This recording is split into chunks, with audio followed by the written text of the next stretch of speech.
Hello, Mr. Premium. Another day, another dime, another dollar, another day here in Domaining Paradise. Hey, Helmuts, how are you today? Mark, very, very well. Thank you. Thank you for this awesome time that you've decided to devote to us. So those who do not know, record-breaking global citizen of the world, absolutely, and I'm sure I can use that word, yes? You can indeed.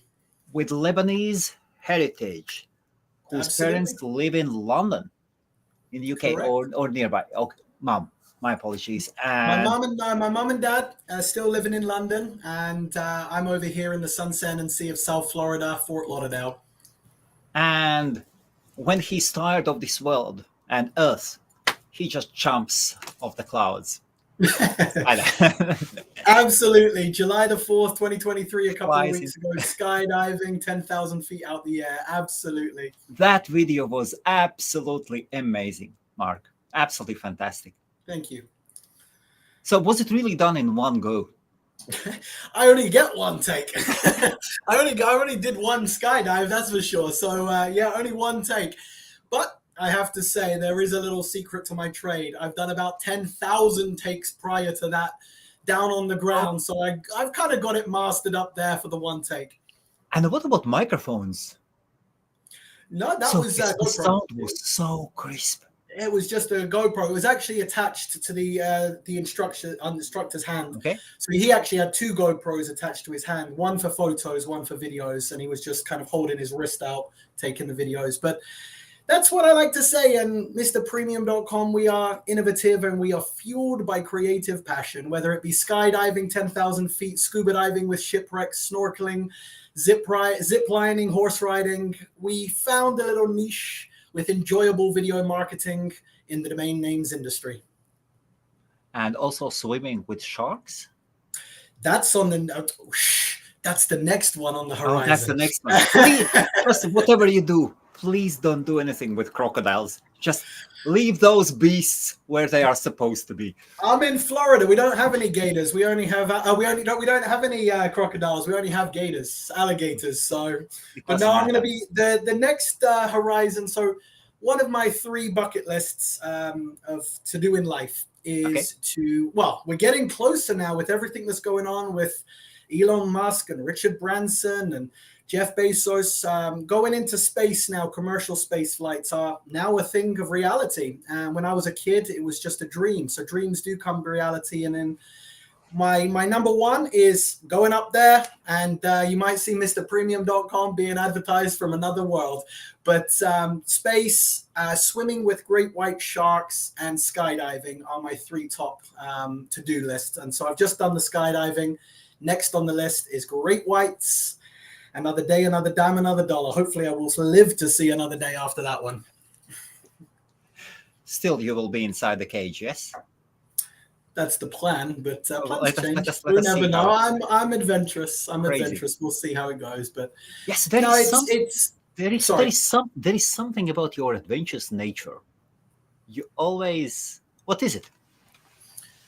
It's me. I've given my mum and dad a few scares in their life, that's for sure, with my adventurous side. But I'm just somebody that enjoys life. I feel very humbled and very blessed to be part of this domains industry. In fact, I accidentally stumbled across this industry accidentally. I think most people accidentally fell in the world of domaining. And back in 2014, it would be now, is when I first entered the industry, late 2014. And that all began because ultimately I wanted to wet my foot in America, so to speak. England is my home, but America is my home for life, as I like to say. And I've always known from a kid that I wanted to move to America. In 2007, I gained a scholarship and studied in school here for a year in Pennsylvania. And then that cemented that my future would be here in America. And so in 2014, I was just looking to get entry to the United States in some capacity. So I gave my CV, my resume, to a headhunting company who had cross communications with the UK and the US government. And I was, well, long story short, I ended up meeting the wonderful man, the myth, the legend, Jeffrey Sass, now the CMO of .art domains, but at the time the CMO of .club domains. And I joined the .club domain registry at the beginning of 2015, which is where my domains career actually began, in the Sunset and Sea of Fort Lauderdale, which is where .club were headquartered. And I spent a few wonderful years with .club, initially doing things with celebrities, trying to onboard celebrities for the .club domain extension for their fan clubs and membership clubs. And that progressed into premium sales with the .club registry. And I broke quite a few records there. A lot of my successes went under the radar. Of course, it was registry success stories. Yes. And I then advanced my career to a larger global community with the .global domains registry. And I joined Rolf Larsen, my brother from another mother, a wonderful man, a gentleman, and a fantastic, fantastic businessman, who was the CEO and founder of .global domains. Again, on the premium domain side of there, continued to advance my career, and then eventually ended up with Affiliates, which is where my career really shot up with a lot of success. Affiliates they were the registry operator and owner of 27, just over 25 domain extensions, which included the likes of .bet, .poker, .ski, .bio, .global, and .io. They were the back-end operator to .io. And so whilst I had a lot of success with the .bet domain extension, broke a few records with that, broke a few records with .poker, .ski, .bio, .black. I just found a little niche with the .io market. I was slightly ahead of the curve with hearing some chatter about this IO. And I found this file on the internal system with a few hundred never before released .io names. And long story short, I ended up selling a few 100,000 of those in the first few months. Things took off, and then MrPremium.com was born. It was a blessing to stand on my own 2 feet, take my career to the next level, and move forward in this beautiful domain names industry, where I became the founder of what is now a record-breaking, multi-million-dollar selling domain names brokerage and acquisition, MrPremium.com. So that is my brief history. So, which I could go. Thank you, Mark. So you were working with Affiliates, yes?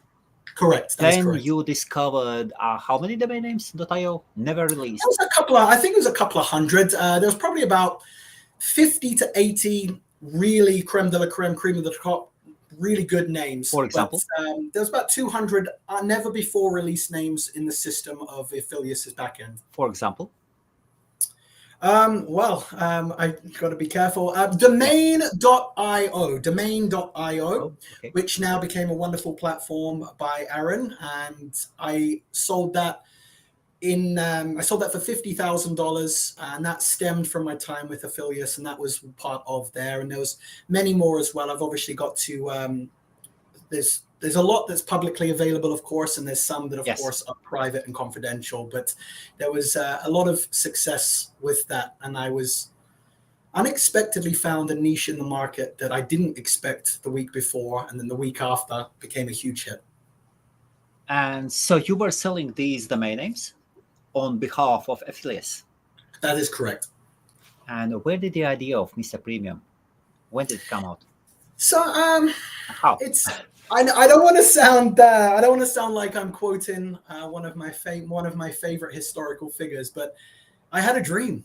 I really did actually have a dream one night, and it stemmed from waking up, and somewhere in the back of my mind, waking up from that real dream, an actual half asleep, waking up, had this vision, went to check out MrPremium.com on registrar platform. It was available, but at a premium price. And before I decided to potentially move forward with any footsteps there, one thing that I've learned over the years in the industry, and in fact, this was a big learning curve from Jeff Sass, was, does a domain pass the radio test, or in this case, the podcast test? If you say a domain and you hear it without visually seeing it, yes, and you type it in and you go to it, are you going to end up at the correct destination? And so obviously with MrPremium.com or Mr. Premium, it could be MR, which is the way we do brand. Yes. Or it could, of course, be the full spelling MISTER. So in order to move forward with next steps, maybe creating this new brokerage, I wanted to make sure that I had the opportunity to gain both. Absolutely. And so that way, whether it be spoken, whether it be written, whether it be visual, whether it be heard, whatever it would be, you would end up where you need to be. And it was available at a lower premium price, nevertheless, a premium price. And I ended up getting both.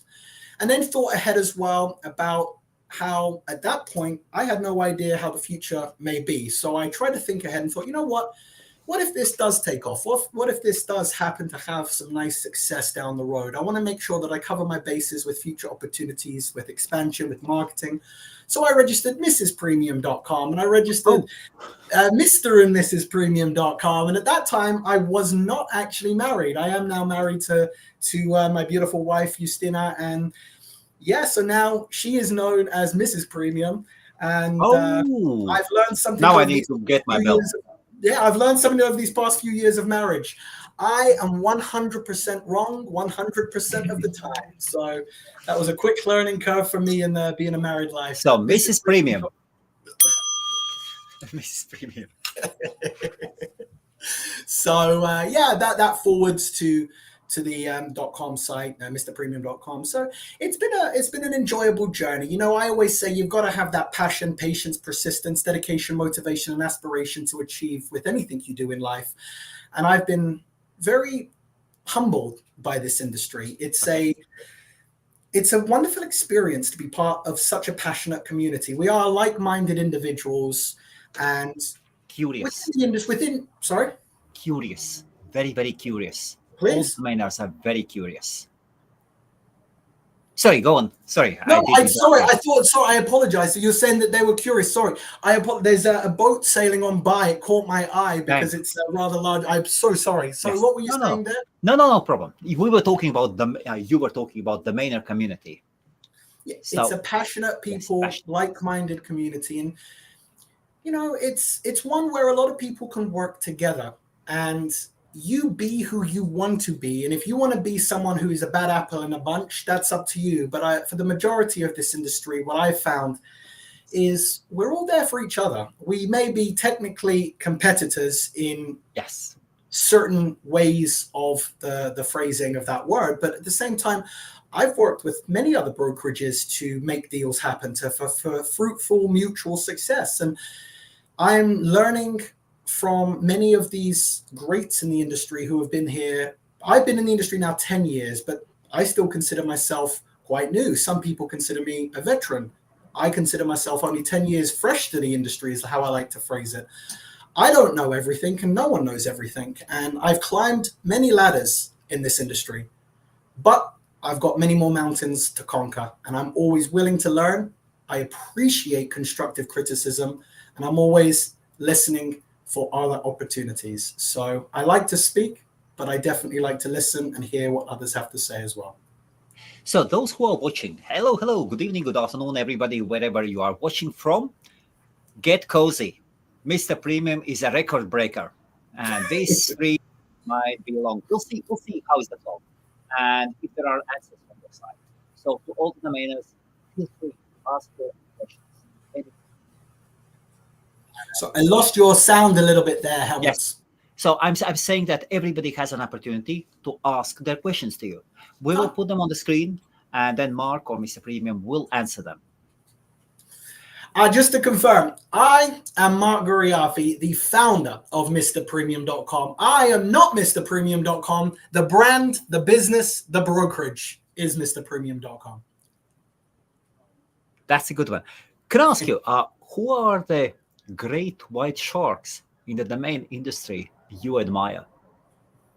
Well, I wouldn't call them sharks, actually. I would call them whales because sharks have a tendency to bite, and the people that I've been blessed to surround myself with are successful businessmen and women who do not bite, in my opinion. Well, they haven't bitten me, and I don't know their biting level, but the likes of Jeff Sass, he is my mentor from arriving into the industry to the present day. He's my mentor in business, my mentor in this industry, and he has helped me and guided me in many ways. I've obviously made my own paths and created my own success stories, but it was through his initial guidance in the industry that helped me advance and progress. You make mistakes, you learn from mistakes, you advance, you create new opportunities, and you have great success stories. And Jeff actually lives just down the road from me, so we see each other very frequently. And someone else, Braden Pollock, I think. Okay. I don't know if anyone in this industry. Fantastic guy. Fantastic. Yeah, I don't know if anyone in this industry can say a bad thing about him. Seriously, he is a true gentleman in every sense of the word. And many years ago, I mean, we're at where were we? We're in Lisbon, I think. I was with Doc Global at the time. We're in Lisbon, and we all had a nice little intimate dinner in a small restaurant. And I say that day was when I felt that Braden somewhat took me under his wing that evening and gave me some nice advice and over the years, then we were in Portugal at one point, and just it's nice to hear some little bits of advice. And again, it's not about saying you're wrong or you're right. It was some simple things. Like one of the very important things I learned, very simple, is in our industry, we are a very casual people. You don't often see many of us in suits, ties, and briefcases. We may have shirts on, we may have nice attire, but it's not necessarily a suit and tie industry every single day of the week. And there was this one day in Portugal, Braden said to me, Mark, you know what? Lose the jacket. I had a suit jacket on. And he says, the illusion that you give, especially because it was a hot weather, is you're trying too hard. And he says, you've already got success. You don't need to prove that you are successful. He says, so lose the jacket. So I lost the suit jacket. I just wore a shirt. And that small piece of advice is still stuck with me today, that sometimes perception is reality. And reality, even if it's not the reality that you're trying to give, can actually be someone else's reality. So you've got to always be mindful of how you present yourself and also how you may be presented in other people's eyes. Well, there is one thing that everybody knows about Mr. Premium. Mr. Premium always pleasantly overdresses. And that's beautiful. That's great. And you always feel great. And I remember meeting you in London. You were properly dressed, very pleasantly dressed. And whenever I see photos of you, you know how to dress, and it does look good. So please do not listen to the previous advice. Do not underdress, overdress. And that's what I always say. If you overdress, at very least, you can take something off. If you underdress, it's very hard when you're out there in the real world to put something on. So, and if anyone has had the unfortune, however you may want to see it, of seeing me wearing some of my premium attire, I do like my brands, and I always say there's nothing liking a little bit of premium in life.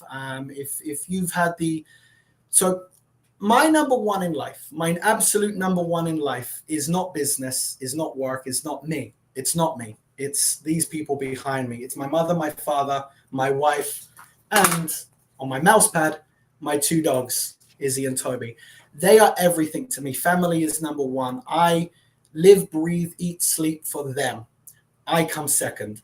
And if I've been fortunate enough to work hard and gain some nice successes over these years in this industry and even predating this industry, there's no harm in having a few little luxury items for yourself here and there. And one thing that I've seemingly liked over the years, again, predating MrPremium.com, is my shirts. And so I've had a few, the shirts actually began just because they're part of my wardrobe. They're part of who I am. They are me. I am being authentic. I'm not buying extrovert, bright, branded shirts for the company. That is who I am. And I think that some of the feedback I've gained, which is very nice to hear, is it comes across authentic, because I can confirm it is authentic. It's real. I am who I am. I'm not playing a character. I'm not playing to the camera. I am me. And I think that if you find your own path in life with anything you do, you will have success. You got to find what works for you. What works for me may not work for you, Helmuts. What may work for you may not work for them. What may work for them may not work for someone else. Every person's journey in this world and in this industry is different.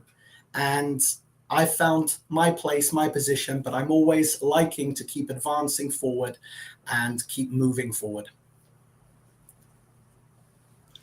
And what is your direction? Sorry? What is your direction, Mark? Forwards, upwards. And as long as I'm taking footsteps forwards, that's what matters to me in life. I never want to go back. I can look back from where I've come from, okay, to where I am today, to where I want to be tomorrow, but I never want to go back. And I think that you can learn a lot from looking at your own life's history. You can see where you've come from.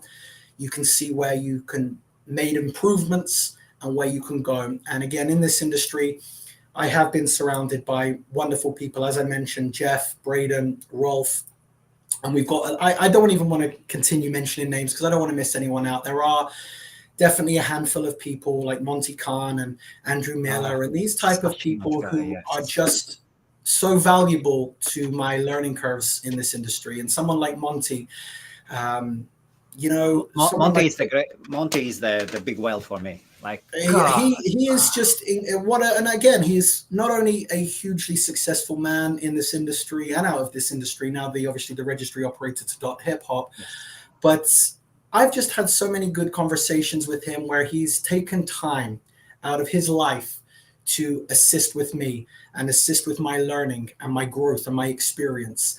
And I'm forever grateful for anyone that can do that and just take moments. And that's when people contact me, for example, and say, hi, Mark, can you try and sell supercalifragilisticexpialidocious dot whatever extension? I'm trying to sell it for $1 million. I'm like, ugh. But I can either roll my eyes and just say, get lost, or I can take a moment and just give them 30 seconds of advice, constructive advice that's just opinion. But my opinion is that this is not worth $1 million. And here's my reasoning and rationale. If you would like to know anything further, please feel free to email me or contact me here and we can talk at a later point. I feel education is what allowed me to grow in this industry, being able to learn from others. And if you don't ask questions, you don't get answers. And if you don't get answers, you don't know how to proceed. And if you don't know how to proceed, you don't advance. So ask questions. And in my opinion, asking for help is not a sign of weakness. In fact, it's the opposite. It's a sign of strength. You want to grow. You want to learn. You want to advance. So ask questions, get answers. Talking about questions. Here's a question from Joe Richmond. Here we go. Good evening, Helmuts. Morning, Mark, or good afternoon, Mark. Would like to know your top 3 tips in successful negotiations in selling domains. Bang. Okay, fantastic. Great question. Relationship building. I will expand more into other points as well, but relationship building, in my opinion, is the absolute foundation to any business transaction. And I think that, and it's always worth thinking that sales are a numbers game, and you need to put in that passion, patience, and persistence. You need to have thick skin because you are going to get more no's than you are yeses. And you must not take things personally. You just must accept the fact that some people will want it, some people will get it, and some people won't. You can do what you can to respectfully educate. That's something that I say is also important as part of the negotiation process. If someone doesn't necessarily believe in the value of a name that you are trying to sell, ultimately, of course, as we know, value is in the eyes of the beholder. But at the same time, if somebody doesn't see what you see, you need to respectfully educate them why what you are presenting, if it is fair market value, to give illustration, to give respectful education of maybe some historical sales comparables. Look at, if we're talking about the GTLDs or maybe .ios or some of the CCTLDs, I always like to look at about the past 3 years, maybe 4 years, depending on how far back. When it comes to the .com world, I go back no more than about 5 years, because ultimately you can go back 10, 15, 20 years and you can see some of it. The market changes month to month, year to year. There's no point necessarily giving a quotation of someone from 10, 15 years ago. GTLDs, I would say look back at 3 years. .coms look back at 5 years. That's good enough. Respectfully show some of these and not just your own successes. So when I have to do this in a negotiation where someone says, whoa, that's a really high price, how do you justify selling it at that amount or trying to sell at that amount? Well, look at the historical sales, and not just ours, which we've got a pretty good track record with. Look at the whole industry from other sellers. We're not just great at what we do. This is the market. This is the industry. But when it comes to the first opening conversations you have, it's about creating an atmosphere of positivity. You don't want to start with an air of negativity floating around you, where you've got to obviously then try and battle past negative comments to have a successful, positive business deal. If you start negative, you're going to probably not have the success you want. Or if you are going to end up with success, there's going to be a lot of barriers to have to overcome. So start how you want to finish, positively. Psychology is everything.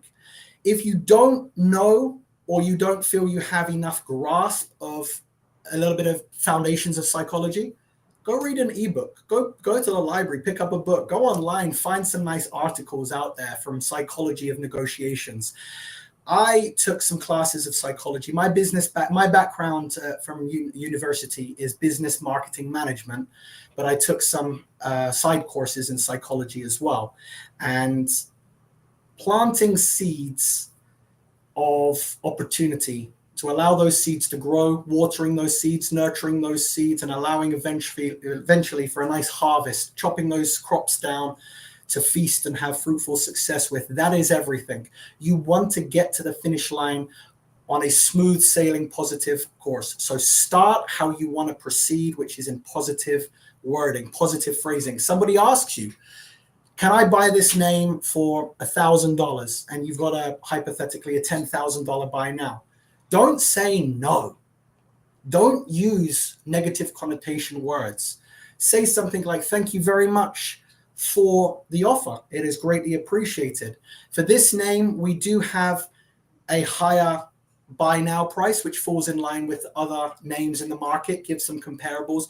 Never use negative connotative words. Even if the answer is no, use other ways to get to the end point without having to use no. That's something that I've learned, and that's something that's worked for me. That's very nice. So the second one was don't use negative words. The first one was network. So London Domain Summit, of course. And the third one? So relationship building and relationship building. Yes. Use as many positive words. Think about the psychology of people's behavior. Yes. And I would say hold your positioning. If you've got a number in your mind, if you've got $100,000 in mind, and then suddenly from one conversation to the next, you just drop to $10,000, it makes your positioning look weaker. Stay as much as you possibly can in control and in the driving seat of a negotiation. That's not always possible, but at the same time, that's what you want to try and do. And at very least, give the illusion of control. I always like to use the phrasing, you want to be in the driving seat, but sometimes somebody else wants to be in the driving seat. So give them the keys to the car, but maybe don't let them start the ignition until you're ready to start.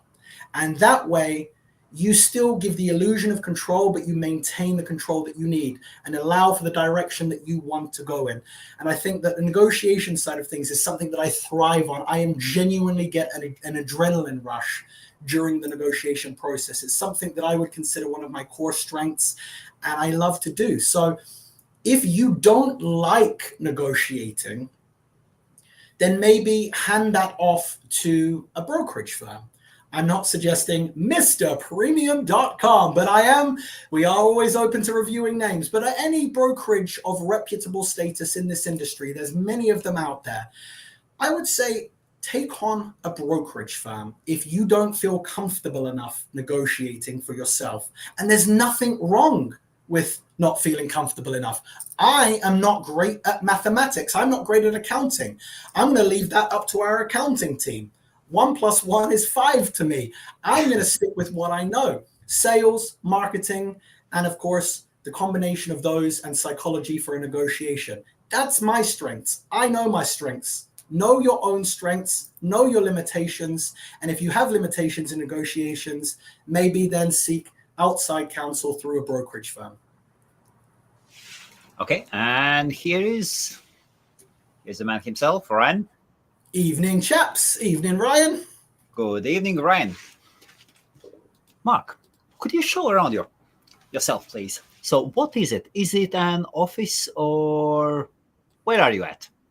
Let us see. As the pictures, there are many pictures online, but we don't know what is it. Okay, well, excuse me. I didn't anticipate for this. I'm having to lift my laptop here. This is my little office. I've got my my massage chair over there, some candles, some lights all around the room, and I'm going to lift up the blind. One moment, please. I apologize for the movement of this, but where is my little clicker? But either way, outside my window here, I've got a nice riverside view. It's very difficult to see. I've got my blind down at the moment, but I've got a nice riverside view. And, you know, be inspired by your surroundings. This is my office, and I've got I'm very fortunate to have nice surroundings. So I look outside, and I see these beautiful boats sailing on by. And at this point, it gives me that motivation to continue. It gives me that motivation to ride the waves to the next sail. You've always got to keep yourself motivated. So yeah, this is my office. I've tried to make it as homely for me as possible because I spend a lot of time here. As I like to say, the internet never stops, and neither does MrPremium.com. And that's not just a slogan. Genuinely, truly, that is a way of life, and that is the reason I've got an office, to seek comfort away from my house. I work remotely. Predating the pandemic, I've always worked remotely. So having a slice of office environment away from your personal home environment is always something that I felt was very important. If you had a stressful day, you don't want to already be in your home environment. You can't get away from the stress. You're already there. Leave the stress in the office, go back home and enjoy time in your personal environment. So I've made this more of a personal environment for me, because that's my style and I prefer it that way. And these behind me, as you can see, there are a few WWE wrestling belts. No, I am not a wrestler. These 2-inch pythons, no, not at all. In my former life, I did some marketing work with the WWE. I played a gimmick character known as the WWE Superman. And of course, when you think of Superman, you think of someone big and muscly that can save the world, not a guy that weighs like 160 pounds soaking wet. So it added to the fun nature with what I did with the wrestling. But I was that kid that never grew out of wrestling. I took it to another level. I had a nice online eBay presence at the time. No website actually at that point in my life, but an online eBay presence where I sold some wrestling merchandise and had some wonderful successes there. I've always been entrepreneurial minded, and it's not till I've got to my older years that I've realized the value behind my younger years. I used to work in Greece, doing PR work, manager and co-owner of a nightclub, restaurant and bar out in Greece, in Corfu. And at the time when I was out there, I didn't realize that my wrestling life, my Greek life would provide so much benefits to my marketing knowledge and my sales experience from something that I was just enjoying and having fun in life with. And so that's what these are. It's a part of me, a part of my past, but always be part of me going forward. You see, Mr. Premium, almost everybody knows you. And still, even though I do hear live streams for the mainers, well, that's enough for me. Somebody hasn't heard your story. And that will be always the case. So whoever is watching, you have to know.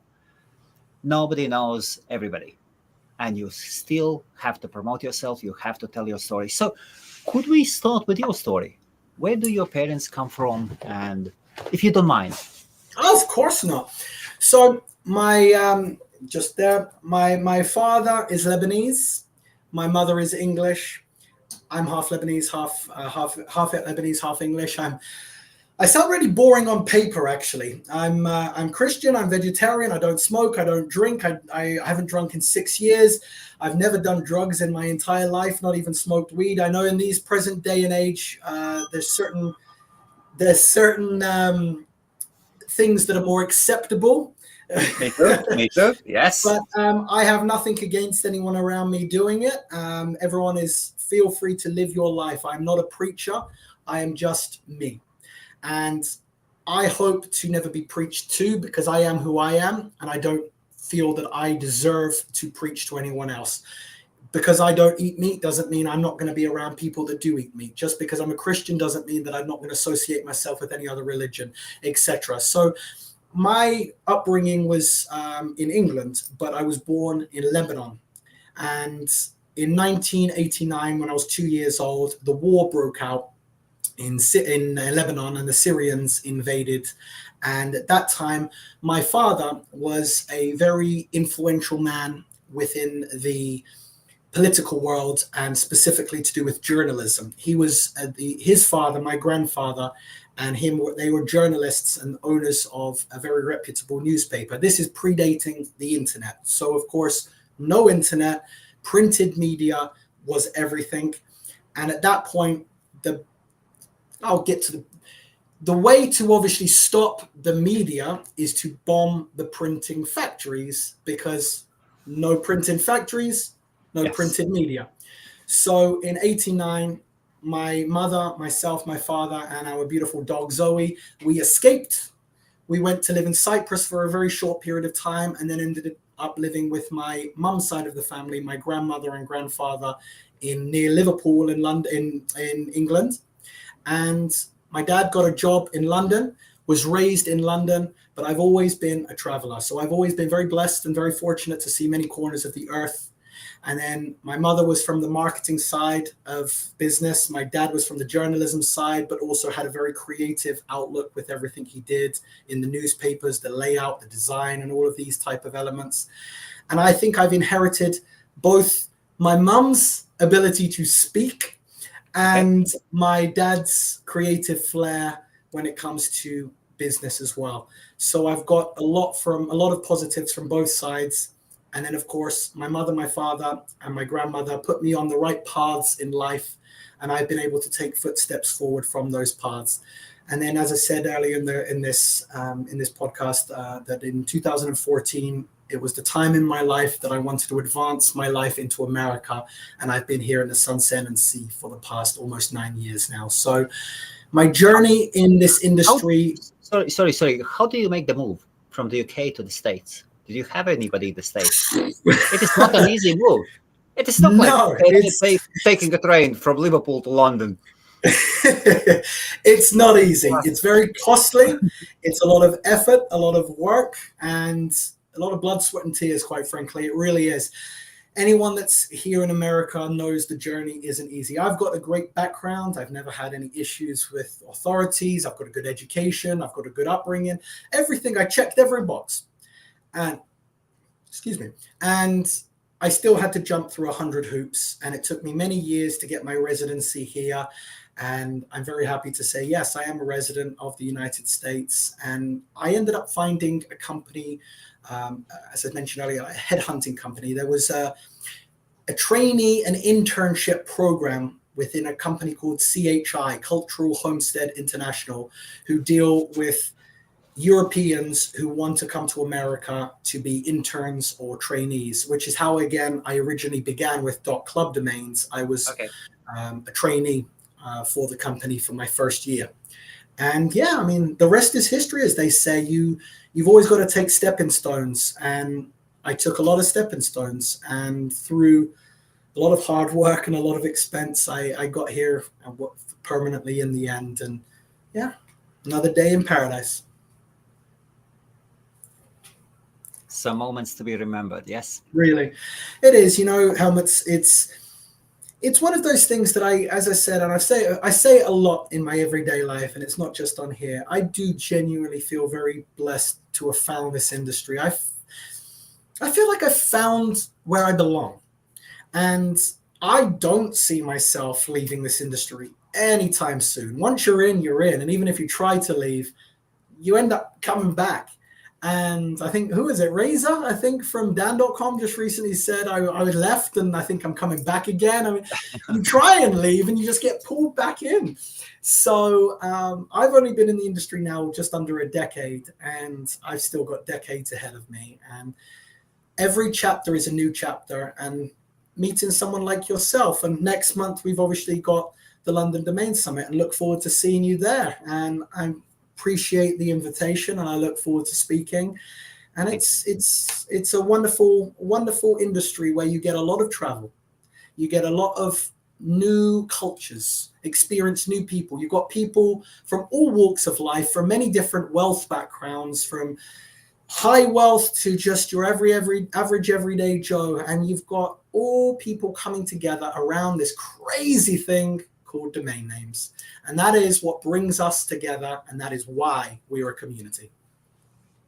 Thank you. And those who are watching, if you wish to leave a comment, please leave it on YouTube. It seems that the Facebooks and the comments from the Facebook and LinkedIn are not currently being pulled into the stream. Here's a question from Joe. Great, Mark. How do you decide the value of the domain name? Sure. Well, as a brokerage, we're not really looking to evaluate or appraise names. We're not appraisers. We're not valuators. We do not claim to be. So really, when it comes down to this, what we end up doing is we don't do that side of things. We don't appraise names. If we're talking from the brokerage, I can talk momentarily from a personal point of view and maybe how I would evaluate a name. But from a brokerage point of view, that would be up to, of course, the client that we represent or may represent. And we'll discuss that with them. And we'll see, first of all, what they are looking to hopefully get as their ideal desired point. Everybody wants that multi-million-dollar sale. Everybody wants to get the top dollar. Everybody wants to break records, make headlines, and sell millions of dollars of domains. But at the same time, not everybody is going to achieve that. And so we need to be realistic. We need to obviously have a roof, a floor, and we try and work within brackets. Okay. If we can supersede expectations, which we've done many times before, fantastic.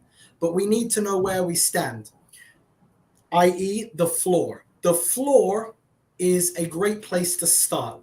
You want to stand firm. You want to stand stable on that floor. So figure out what I like to say sometimes if some people are a little bit stuck on pricing. And I'm not talking about the valuation of the name itself. I'm talking about now the psychological positioning of the person. What did you spend on that name? If you hypothetically spent $10 on a name and you get $100 back, that's a 10x. That's actually a pretty damn good return on investment.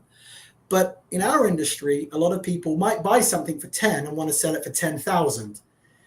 Aim for what you would feel satisfied with.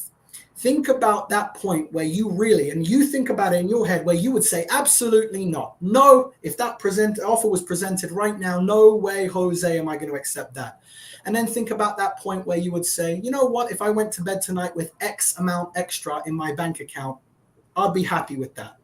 Now we can work out, okay, you've got that foundational level. Now we can figure out the value of actually maybe the asset itself.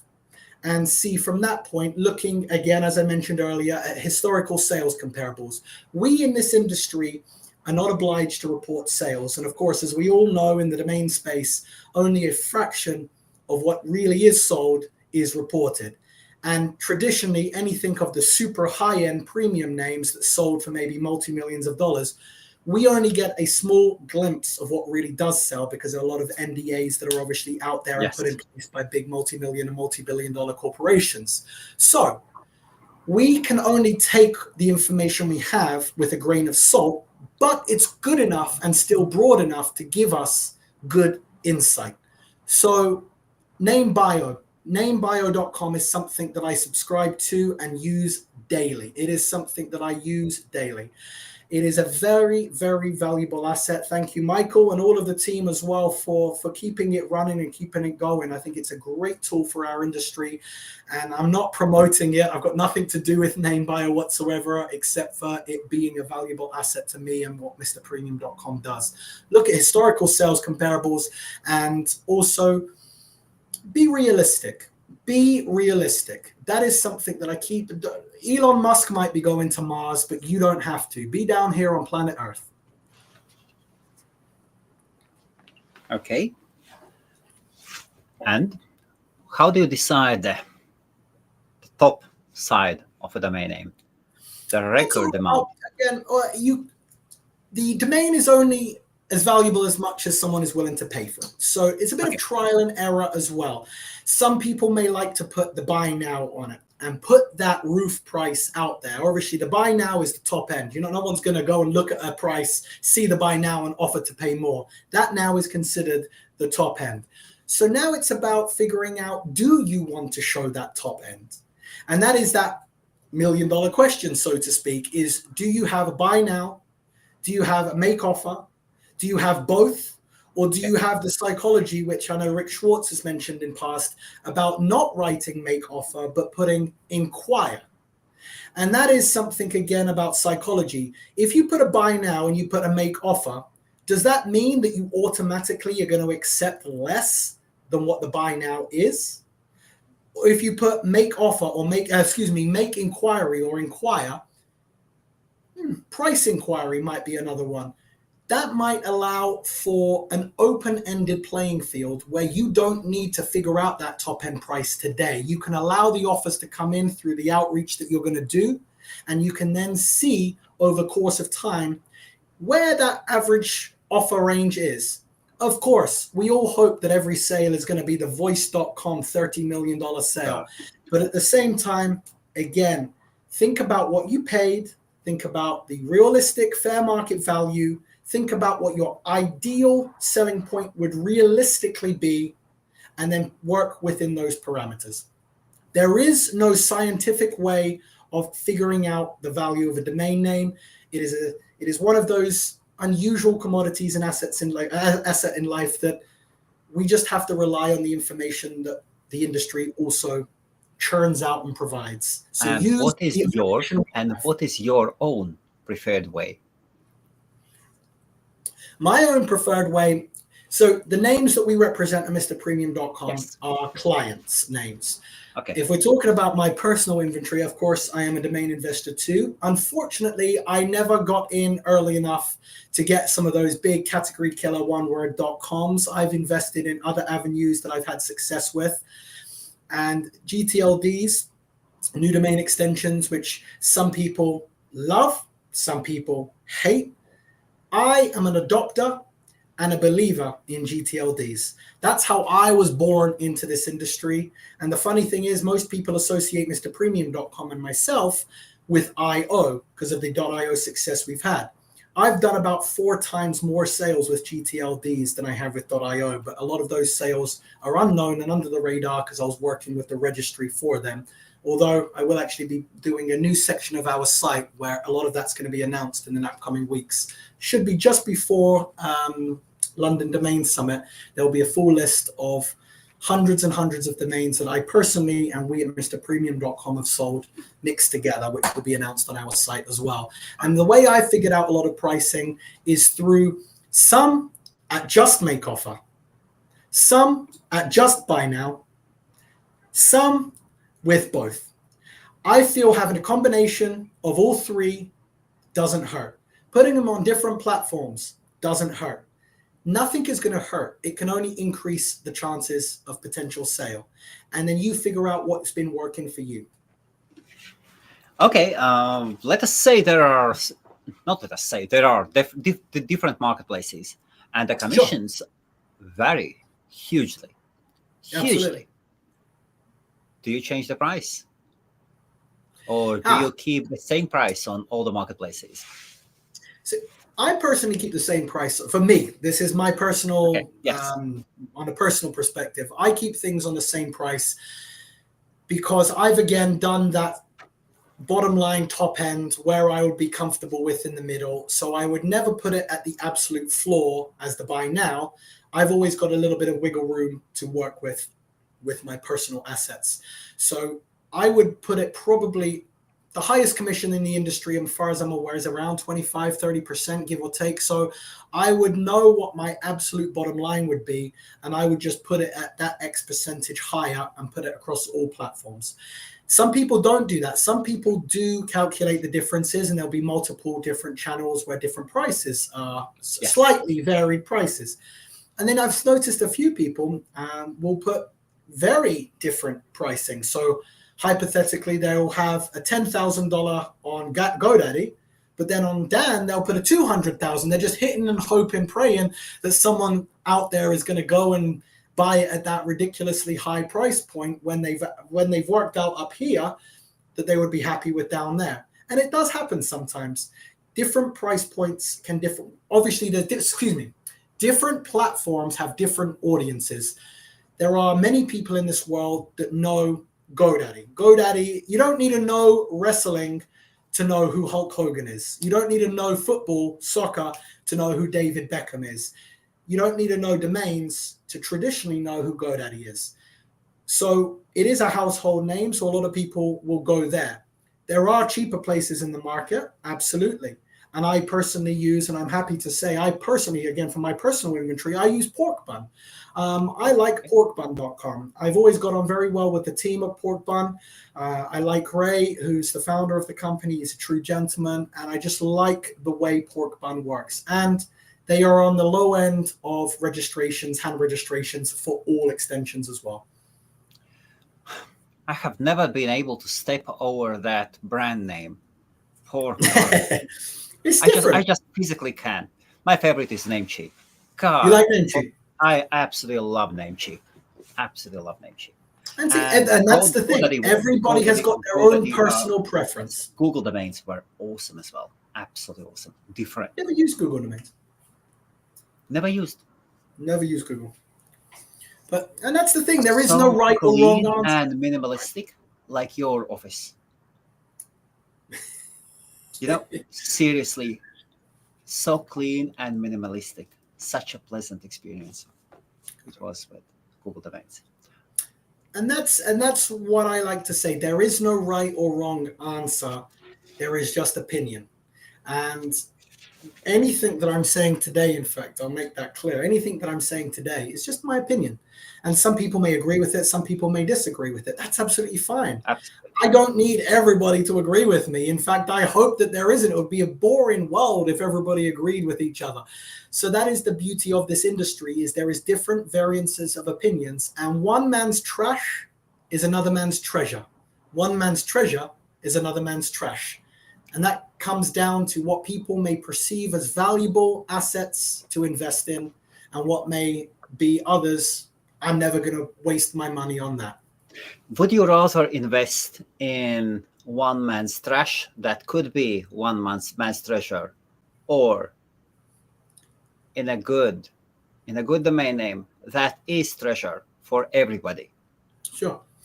I would, and that's something I said, different phraseology, but that's something I kind of get asked is, I would always say, if you're going to go and register some trash hand registration 5-word.coms with three dashes in it, and don't waste your money on nonsense like that. If you're not yet at a position where you might be able to afford a premium domain, and we can obviously discuss what that might be, consider what a premium domain might be considered, but if you can't afford what might be a premium domain, it's worth saving, in my opinion, to afford a premium domain, and then buy something that is more appealing to a larger market than buying something that has less mass appeal, and you're going to be very, very hard to try and sell that name. If you can find something that's brandable but appealing, okay, that's fine. But something that has dictionary definition is obviously where we've seen the sales, where we've seen the success stories, where we've seen the big numbers happen. And I'm not saying you can go out there and buy a domain today for $1,000 and sell it for $1 million tomorrow. Of course not. But you can try and aim for $1,000. Try and buy $1,000 name and sell it whatever you feel your margin is, 3x or 5x. Someone like Braden Pollock, obviously a slightly different playing field, but from what he's discussed and from what he's said at different conferences, and I'm just relaying what I've heard from him, is he likes to try and go for a 10x on what he buys and what he sells. And again, this is something that he's said at conferences. And Grant Cardone, I'm not sure if you're familiar with Ultrapreneur. 10x man, come on. Everybody knows him. Yes. So he owns most of Fort Lauderdale. In fact, the building that I'm literally looking at right outside my window is one of Grant Cardone's new 10x buildings right in front of me here. His communities buildings. Man is slippery slope. Oh, he's walking a slippery slope. That is not his money he's spending. Whatever he's saying. Oh, that man is a slippery man. He hasn't got to a salesman. Correct. Right. I mean, he hasn't got to a billionaire status by being conservative. He's taken risks. He's lost and won. And you have to, one thing actually I always like to hear about, and I always love to hear about people's failures, because you have to fail in order to learn. And you got to, and it was actually, I think it was Colin Campbell actually, he gave a great talk at a conference about one of his biggest failures in business, and how he learned from that in order to then progress and then succeed from that. And I love hearing entrepreneurial stories about not just the success stories, but the failure stories as well. And it's just one of those nice things that you get to learn a lot from. And so someone like Grant Cardone, he has bought a lot and lost a lot, but he's learned a lot. And so when it comes to what we do in our industry, we all have what I call the rite of passage into the industry. We're all going to lose on entry into this industry. We're all going to have that rite of passage where we buy lots and lots and lots of names, thinking that we're going to sell them for lots of money. And then a year later, we realize what a waste of money. And we end up either dropping them or putting them at an auction and hoping some will sell.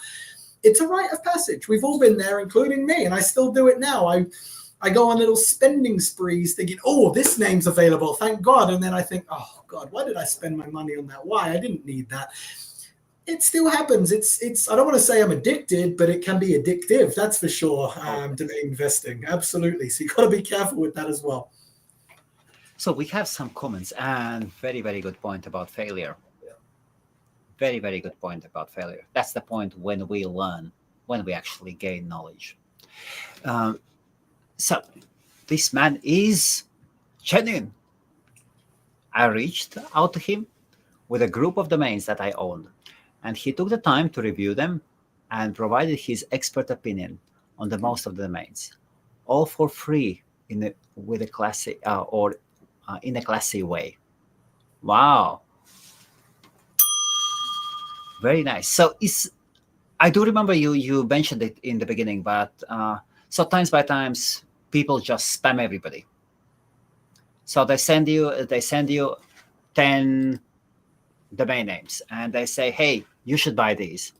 They are premium domain names. What would be your normal reply?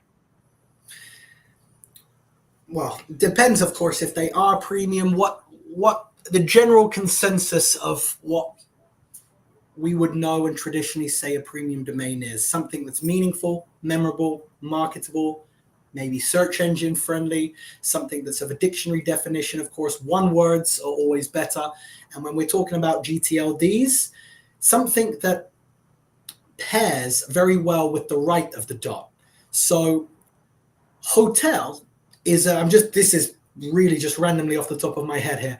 Hotel is a great keyword, and hotel.com and hotels.com obviously have sold at substantial money in the past. But there's extensions out there like .dog, and I'm not knocking .dog at all, because in fact I'm the highest seller of a .dog domain, coincidentally.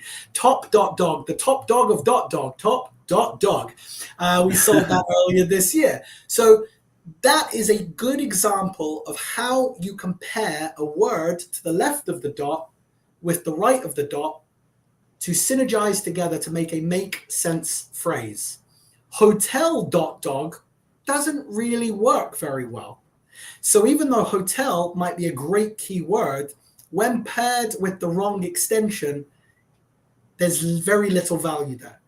So I feel that figuring out the right investment for what you want to take footsteps forward with. If you've been fortunate enough to gain some wealth and you have a little bit of money behind you, invest in something that is meaningful, memorable, marketable. Ideally, a one or a very good two-word.com, of course, is what we all try and aim for. But at the same time, if you're unable to get something like that, these GTLDs can be very valuable and very, very well used. I do not agree that the GTLDs are trash. I think that they are fantastic for the right usage case. I think that there is endless opportunity with them. I am not saying that .com versus GTLDs, who will win. No. .com is king. .com is like a good wine that has had time to mature and become brilliant. It is a beautiful tasting wine. GTLDs are only 9 years old. They're still in their maturing phases, but we are seeing them more used. We are seeing them more used throughout everyday world, in the everyday world. For example, what is your conference? May I ask the website? Summit.London. Summit.London. Absolutely. And there you go. It's something that makes sense. You're not going to choose Summit.Miami because you're not doing it in Miami. That gives me an instant understanding of the location. It gives me a meaningful, instant understanding of what this could be. Joe.com. Joe.com could be anything. Literally anything. Joe.bet, B-E-T, you get instant understanding that it's going to be something to do with gambling or betting. Something, yes. And we don't know what, but it gives you that recognition to begin with. And so, yes, I digress. But I just feel that a lot of the negativity that spreads with these GTLDs is a lot of .com investors trying to protect their long-time investments. They've put a lot of money in these big one-word .coms.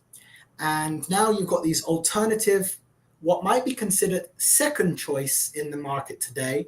But yeah, a lot of people who cannot afford a multi-million-dollar name might be able to afford a GTLD version of it, which might end up being a better usage case for them anyway. So there are benefits, there are pros, there are cons, just like with anything in life. And to completely dismiss the entire GTLD industry like some of these big .com investors do, I think is a mistake. But at the same time, I'm not saying that GTLDs are better than .coms. I'm just simply saying that they're alternative choices that can be used with effective, meaningful, and valuable status. Absolutely. What do you think about corporations running 10 plus GTLDs? Can you elaborate? What do you mean? So there are corporations. In total, we have a little over 1,500 GTLDs. Yes, am I correct? Yes, that's correct.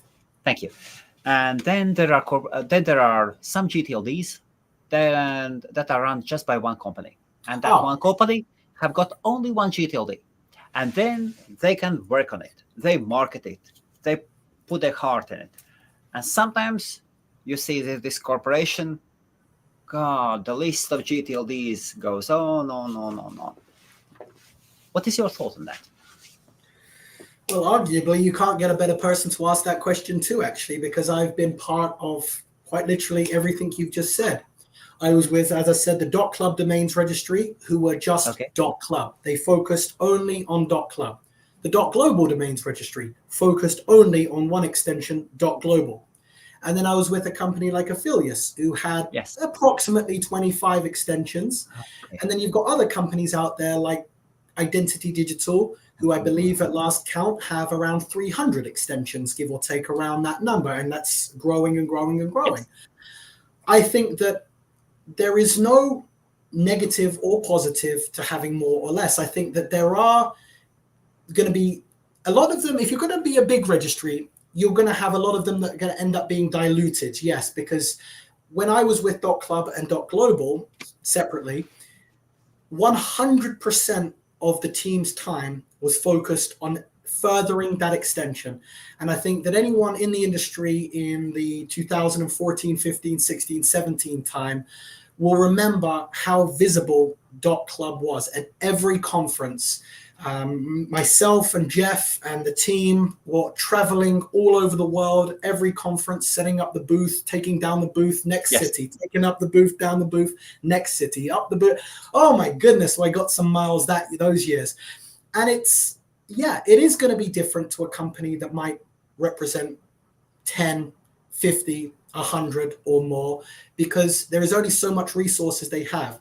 And they're going to end up diluting some of them, meaning that they're going to focus on some, make those more stronger, and the rest are going to be lost in the pack.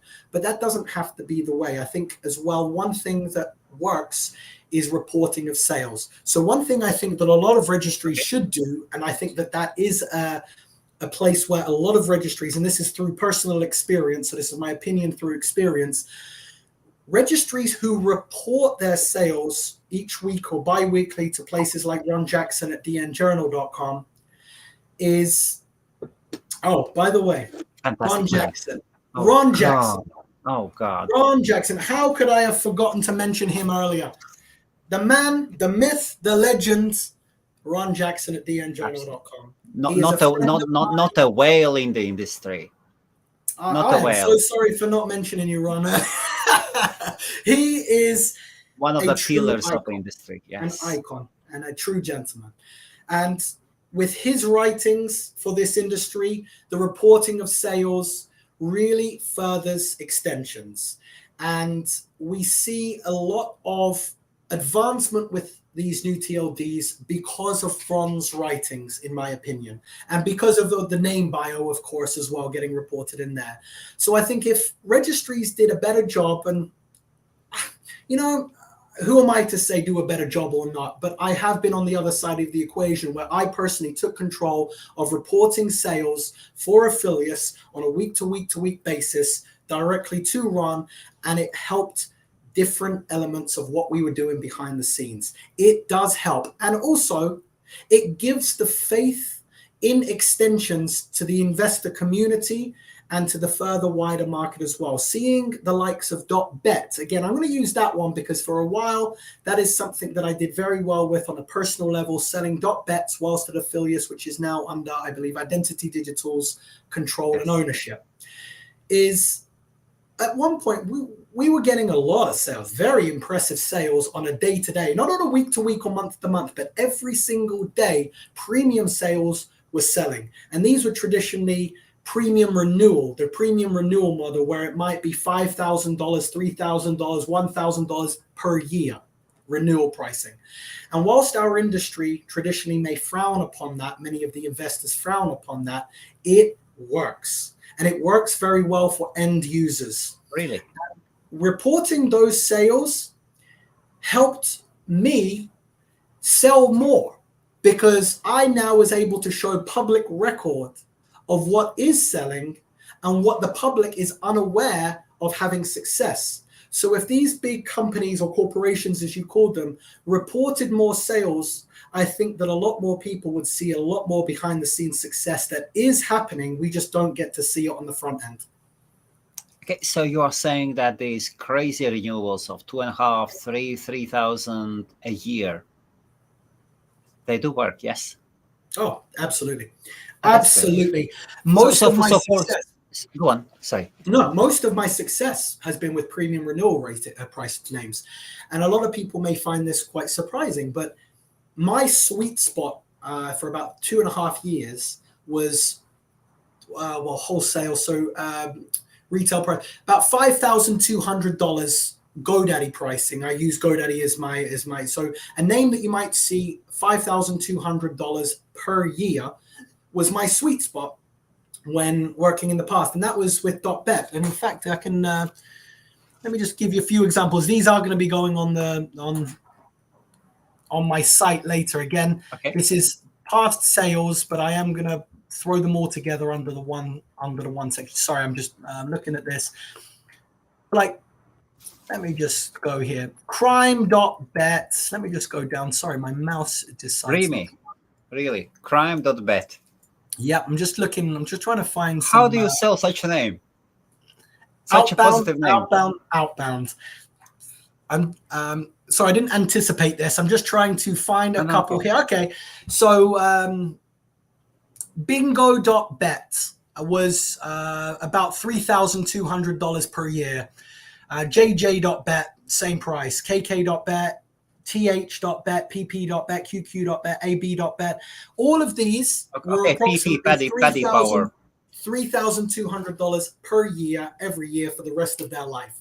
And I found success there. Why? Because a lot of businesses, and again, these are past sale, these are from years ago now, but a lot of businesses that may not be able to afford ab.com at probably what, $3-4 million, $2-4 million, something like that would be at least. They can afford maybe 20 or 30 or 40,000 if you're a big enough startup. But maybe if you're not a big enough startup, or you haven't yet figured out the right paths, spending a couple of $1,000s today and knowing that you're going to have to pay that each year is an affordable marketing expense for the business. Because in my opinion, that's what a domain name is. It's a marketing asset. And I think that you can, if you use and utilize your domain name, it can become your brand. It doesn't have to just be your URL, your web address. It can literally be your entire brand. And that's what I found with a lot of these companies. C.Black was another one. I have no idea if that still exists. It was from a lovely lady called Christina. It was the first ever .black sold. We sold it for a few $1,000s, and that was per year renewal. And she loved the fact her name was Christina Black, and her company name was C Black. And so C.Black was her domain name that we ended up selling to her. And that was through me doing the outbound emails, phone calls, social media. And that is ultimately how I believe you should have let me rephrase that. That is how I believe you can have a lot more success with sales, is not just by throwing them on GoDaddy or Dan. Do that. Absolutely do that. Put them on these aftermarket platforms. Do it. But at the same time, if they're just sitting there doing nothing, no eyes, no opportunity. You've got to bring eyes to those names, do the outbound, do the outreach, even if you only send a few emails per day, even if you don't have the time, but you can send 5, 10, 15 emails per day. That's 5, 10, 15 more eyes potentially on those names and more opportunity to potentially sell. So last week, I think it was last week, .pro, that huge bulk of domain names went into expired domains. Yeah. And then I believe it was you who explained that it wasn't a domainer who dropped a whole portfolio of, yes, the first batch that I did see was a little over 500 domain names. And then I did look a bit further, and then half an hour before that, there was another batch of LLs, .pro LLs, and the renewals of all of them were £2,500. So you are saying that was probably a registrar? Well, I can't speak on behalf of the current registrar. I no Yes. longer obviously have participation with that extension. At the time, .pro was with Affilius, and I worked with Affilius. Since that time, Affilius has sold to formerly known as Donuts, now known as Identity Digital. Yes. So I am not qualified to speak on their behalf and confirm or deny what the process is behind the release of those names. But I know when I was with Affilius that publicly, and that this is still out there on the internet, on LinkedIn and things, I was attempting to sell some .pro names at that time, successfully selling art .pro for $25,999, or just under $26,000 for art.pro. Thank you. I think that was the second highest ever reported .pro sale, and the highest 3-letter .pro. I'm not sure if that still holds to this day, maybe not. But yeah, as far as I'm aware, the .pros have been released by the registry and now are available at, as I haven't checked, but you've mentioned, how much did you say? They came out in batches, but the large batch were 526 or something. But then before half an hour before that, there was another bulk of two-letter How, domain how names. much? I mean, sorry, we mentioned the Oh, price. £2,500. In the US, it would be three and a half. Yeah. But we have to say that prices here are not fair. People who are buying domain names should use VPNs probably to get the same number in US, in USDs, not pounds. Interesting. It does sound a little bit unfair when you buy premium domain names, and yes, you will get the same number in USD as So in they British don't pounds. convert it. Well, they convert it 1-to-1 for pounds and pocket the difference. Well, it is business after all. I actually wasn't aware of that. That's actually news to me. I buy and sell in American dollars. I mean, I honestly haven't, even though I'm from England, I haven't checked the UK pricing. So interesting. Oh, okay. I'm going to have to look into that. I haven't checked that .pros, but I have seen it over and over. See, I mean, there might be a lot of people out there who go, oh, $3,000, £2,500 per year. Oh my God. I don't find that unreasonable, but again, that's because I've been on that side of selling for the registries and I've had a lot of success there, and I see the success that can be. And I think that we as an investor community, we don't want to have to sell it. We don't want to have to invest thousands a year for one name, but it works for the end users. And I am genuinely living proof that it does. That business model is a success. It just may not be our investor preferred method to try and flip names. It just reminds me, maybe last month, I remember I was on Clubhouse and there was this Indian guy who said that he would sell his XYZ domain name. Very good financial domain name. Though I personally am not a big fan of XYZs at high prices, but still they work. That's fine. It is well known. GTLD, so everything's fine there. And he was trying to sell it, and he said, "Well, the sale price is 2,000." And then another domainer did ask him, "Before you do that, can you tell us what is the renewal price of it?" 2,500. Okay. Now, when is the renewal price? After 2 months. What are you gonna do after 2 months? I will not renew it. And then you could hear or see or feel the pain of that domain investor who invested 2,500 of his own money in buying this premium domain name, and now he'll be dropping it just because the renewals are crazy high for an investor. But at the same time, if you're an investor, you should already know that there are premium renewals. So whoever that person may be should have had the knowledge or made the conscious decision to buy a name at a high renewal, hoping to sell it with after the dropping that domain name, he gains the knowledge in the process. Now I understand. Okay, fair enough. But that's something that I think has become better on a lot of platforms, a lot of the registrar platforms. Yes. At one point in the past, some years ago, it wasn't very easy to see that you're going to have to pay X thousand per year or X hundred per year. Obviously, a different model to the traditional .com model that the world is used to. And so I felt that it was unfair and very important.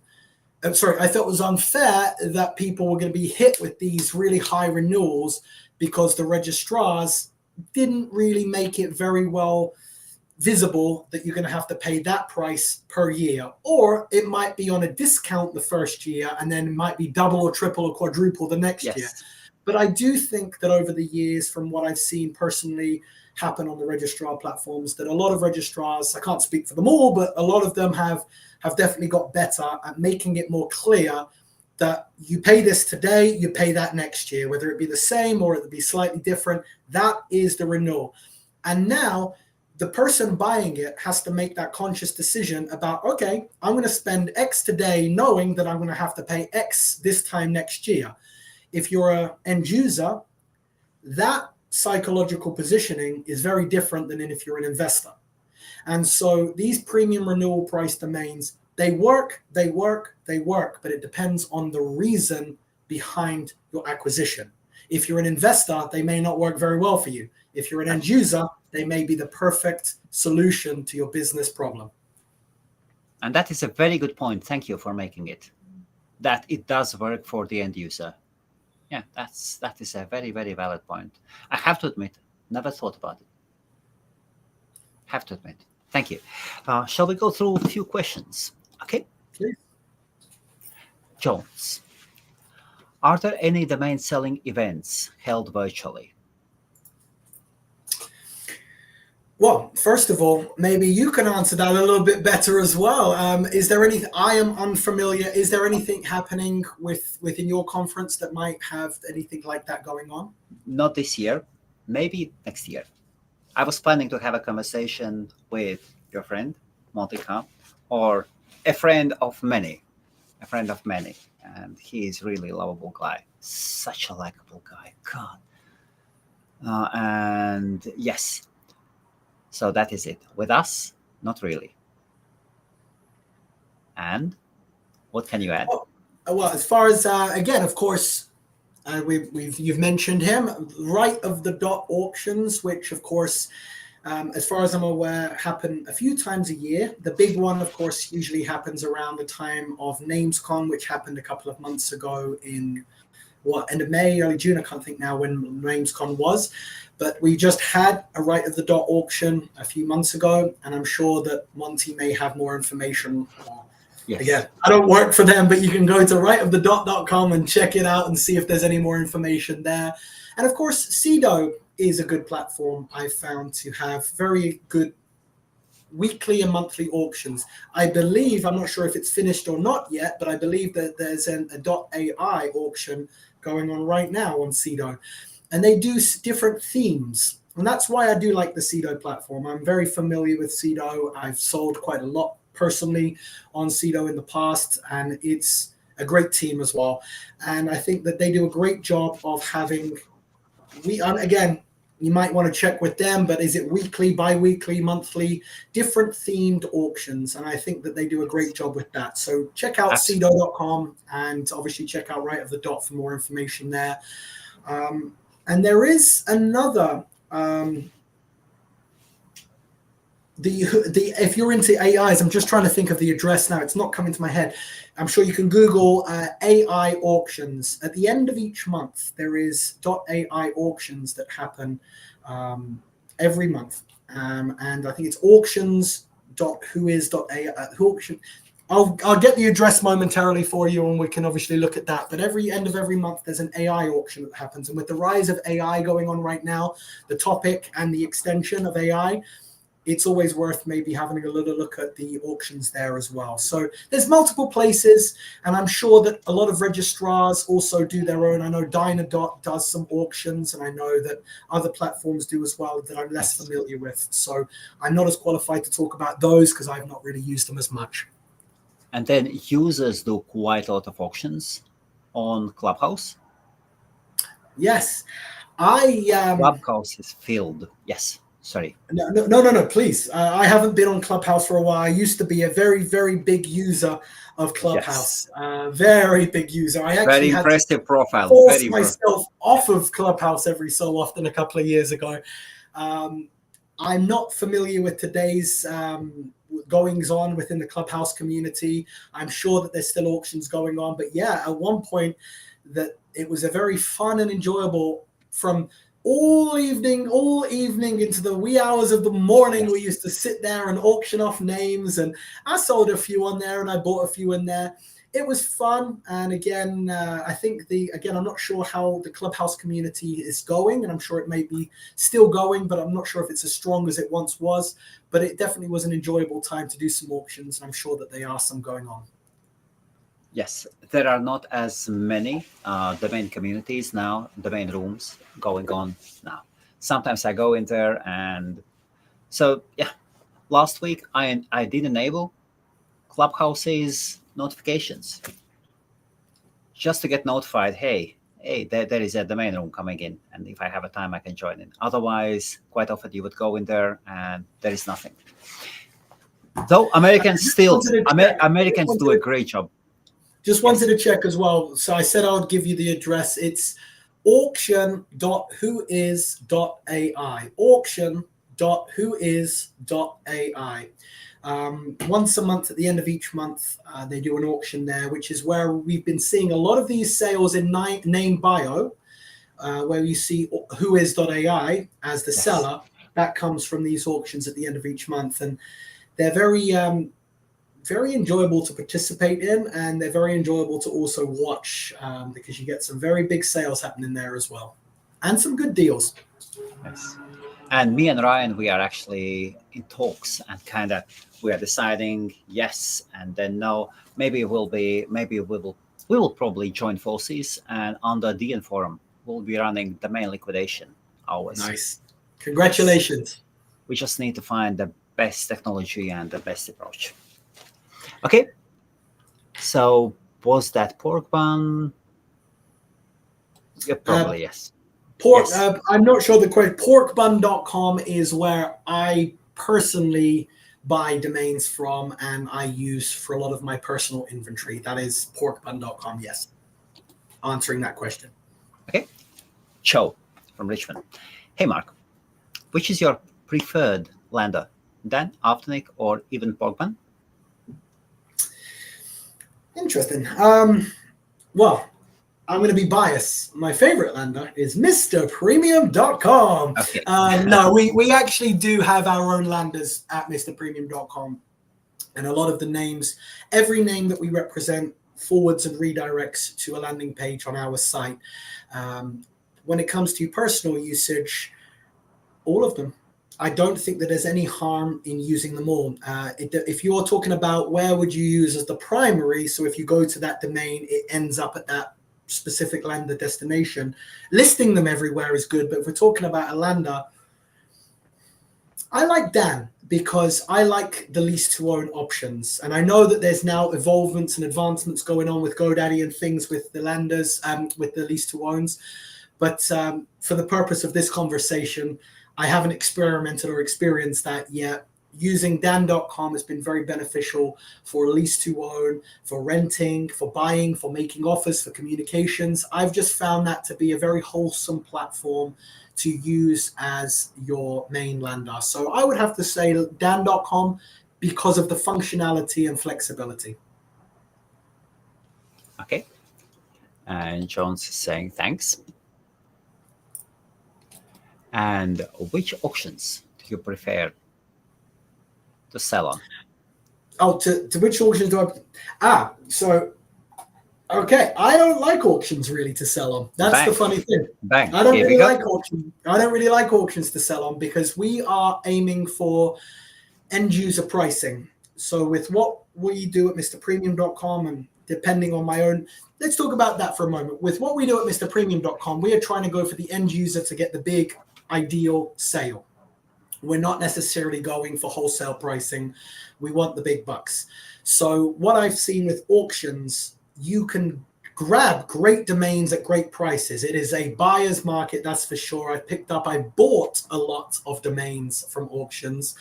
And if I'm trying to make a quick bit of cash and I'm not as concerned with the high price point, meaning maybe something's dropping and I know that I'm going to let it drop anyway. So I may as well auction it off and see if I get some change in my pocket. Why not? There's no harm in trying. I've liked Cedo. Cedo has worked very well for me in the past with the auctions. I think that they've got a great system in place. Okay, yeah, Cedo. Okay, I'm having to think. I would say Cedo.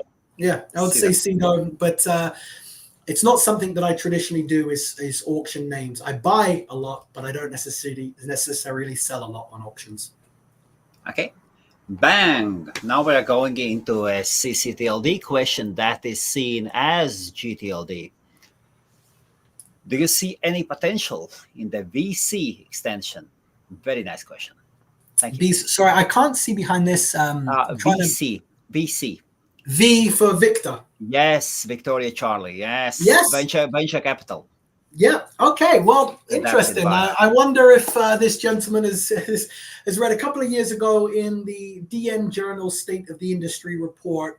Ron Jackson featured 20 plus industry experts, including myself, in that particular report.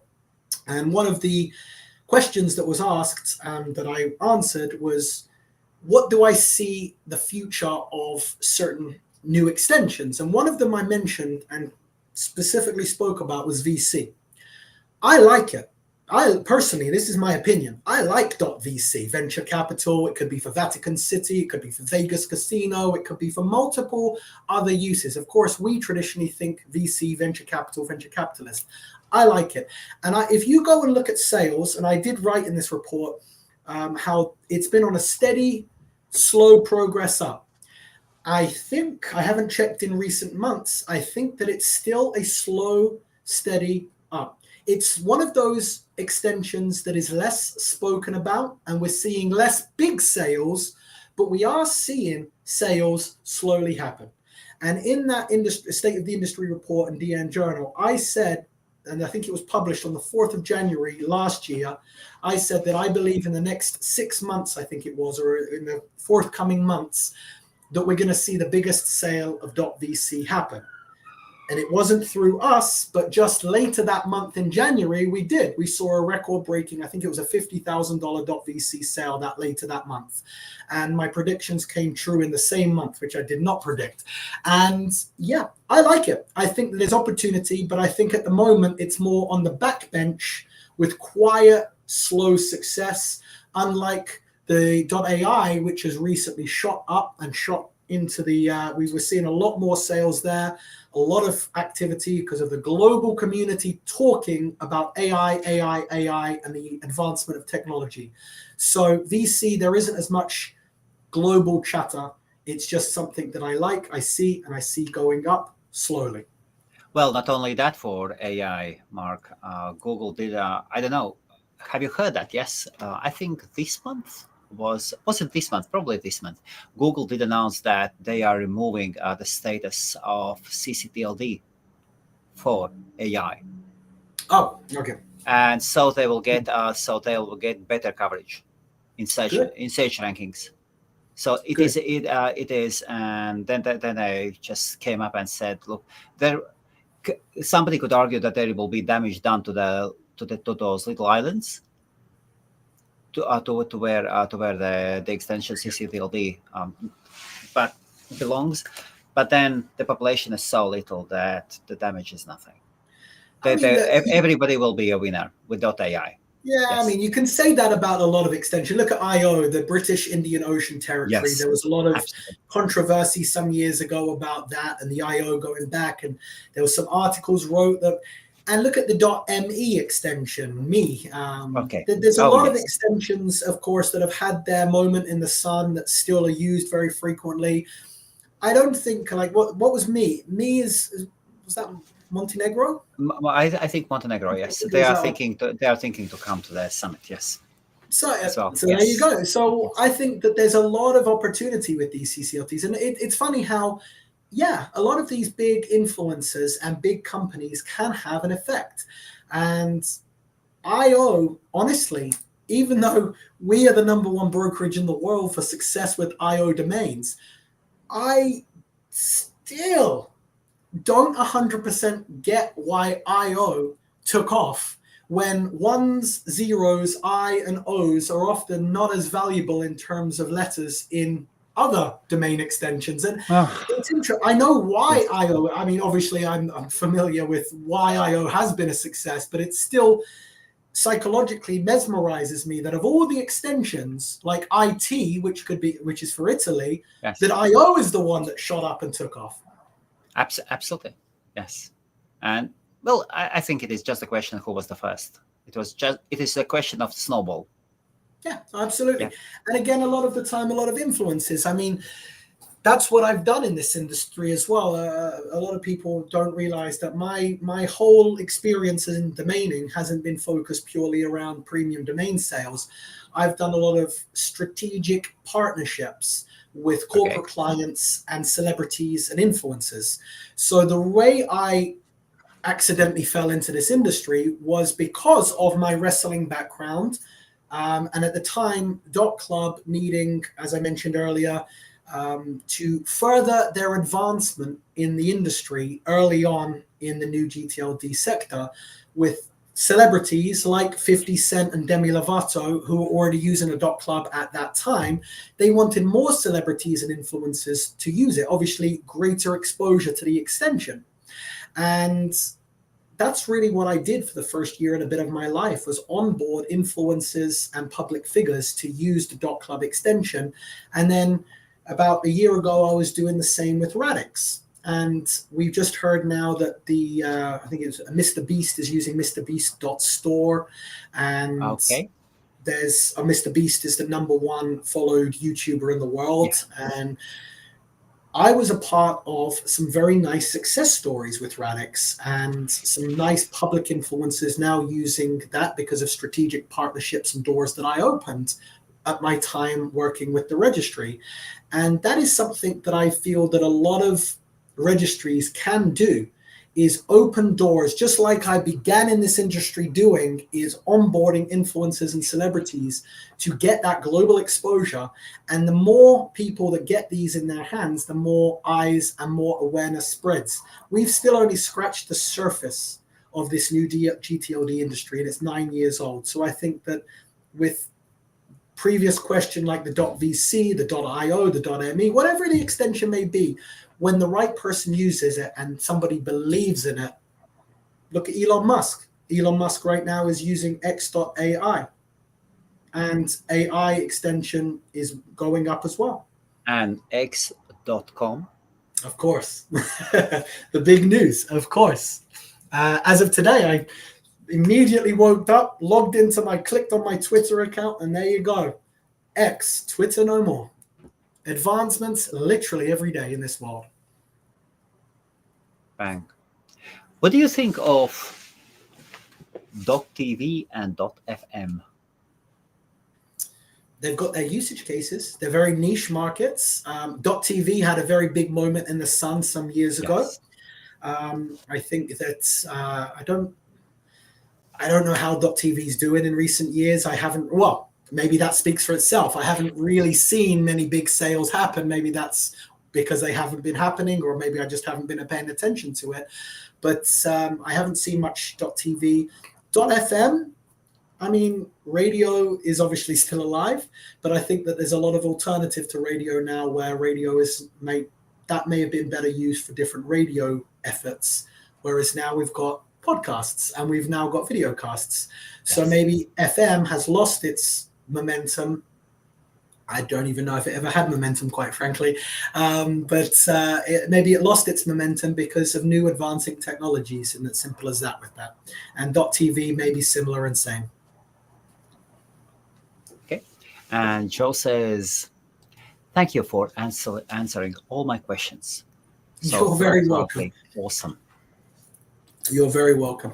Okay. And Joan says, knowing that the value of anything is what someone is willing to pay, is someone willing to pay, which online domain value estimator is the most reputable one? I don't use any of them. Because why? Because this is why, especially for a brokerage, it's very, very challenging when somebody comes along and says, well, Esterbot says this, GoDaddy says that, another one says this, another one says that. And ultimately, there is no platform that I am aware of that can give a definitive answer, because there is not a definitive answer.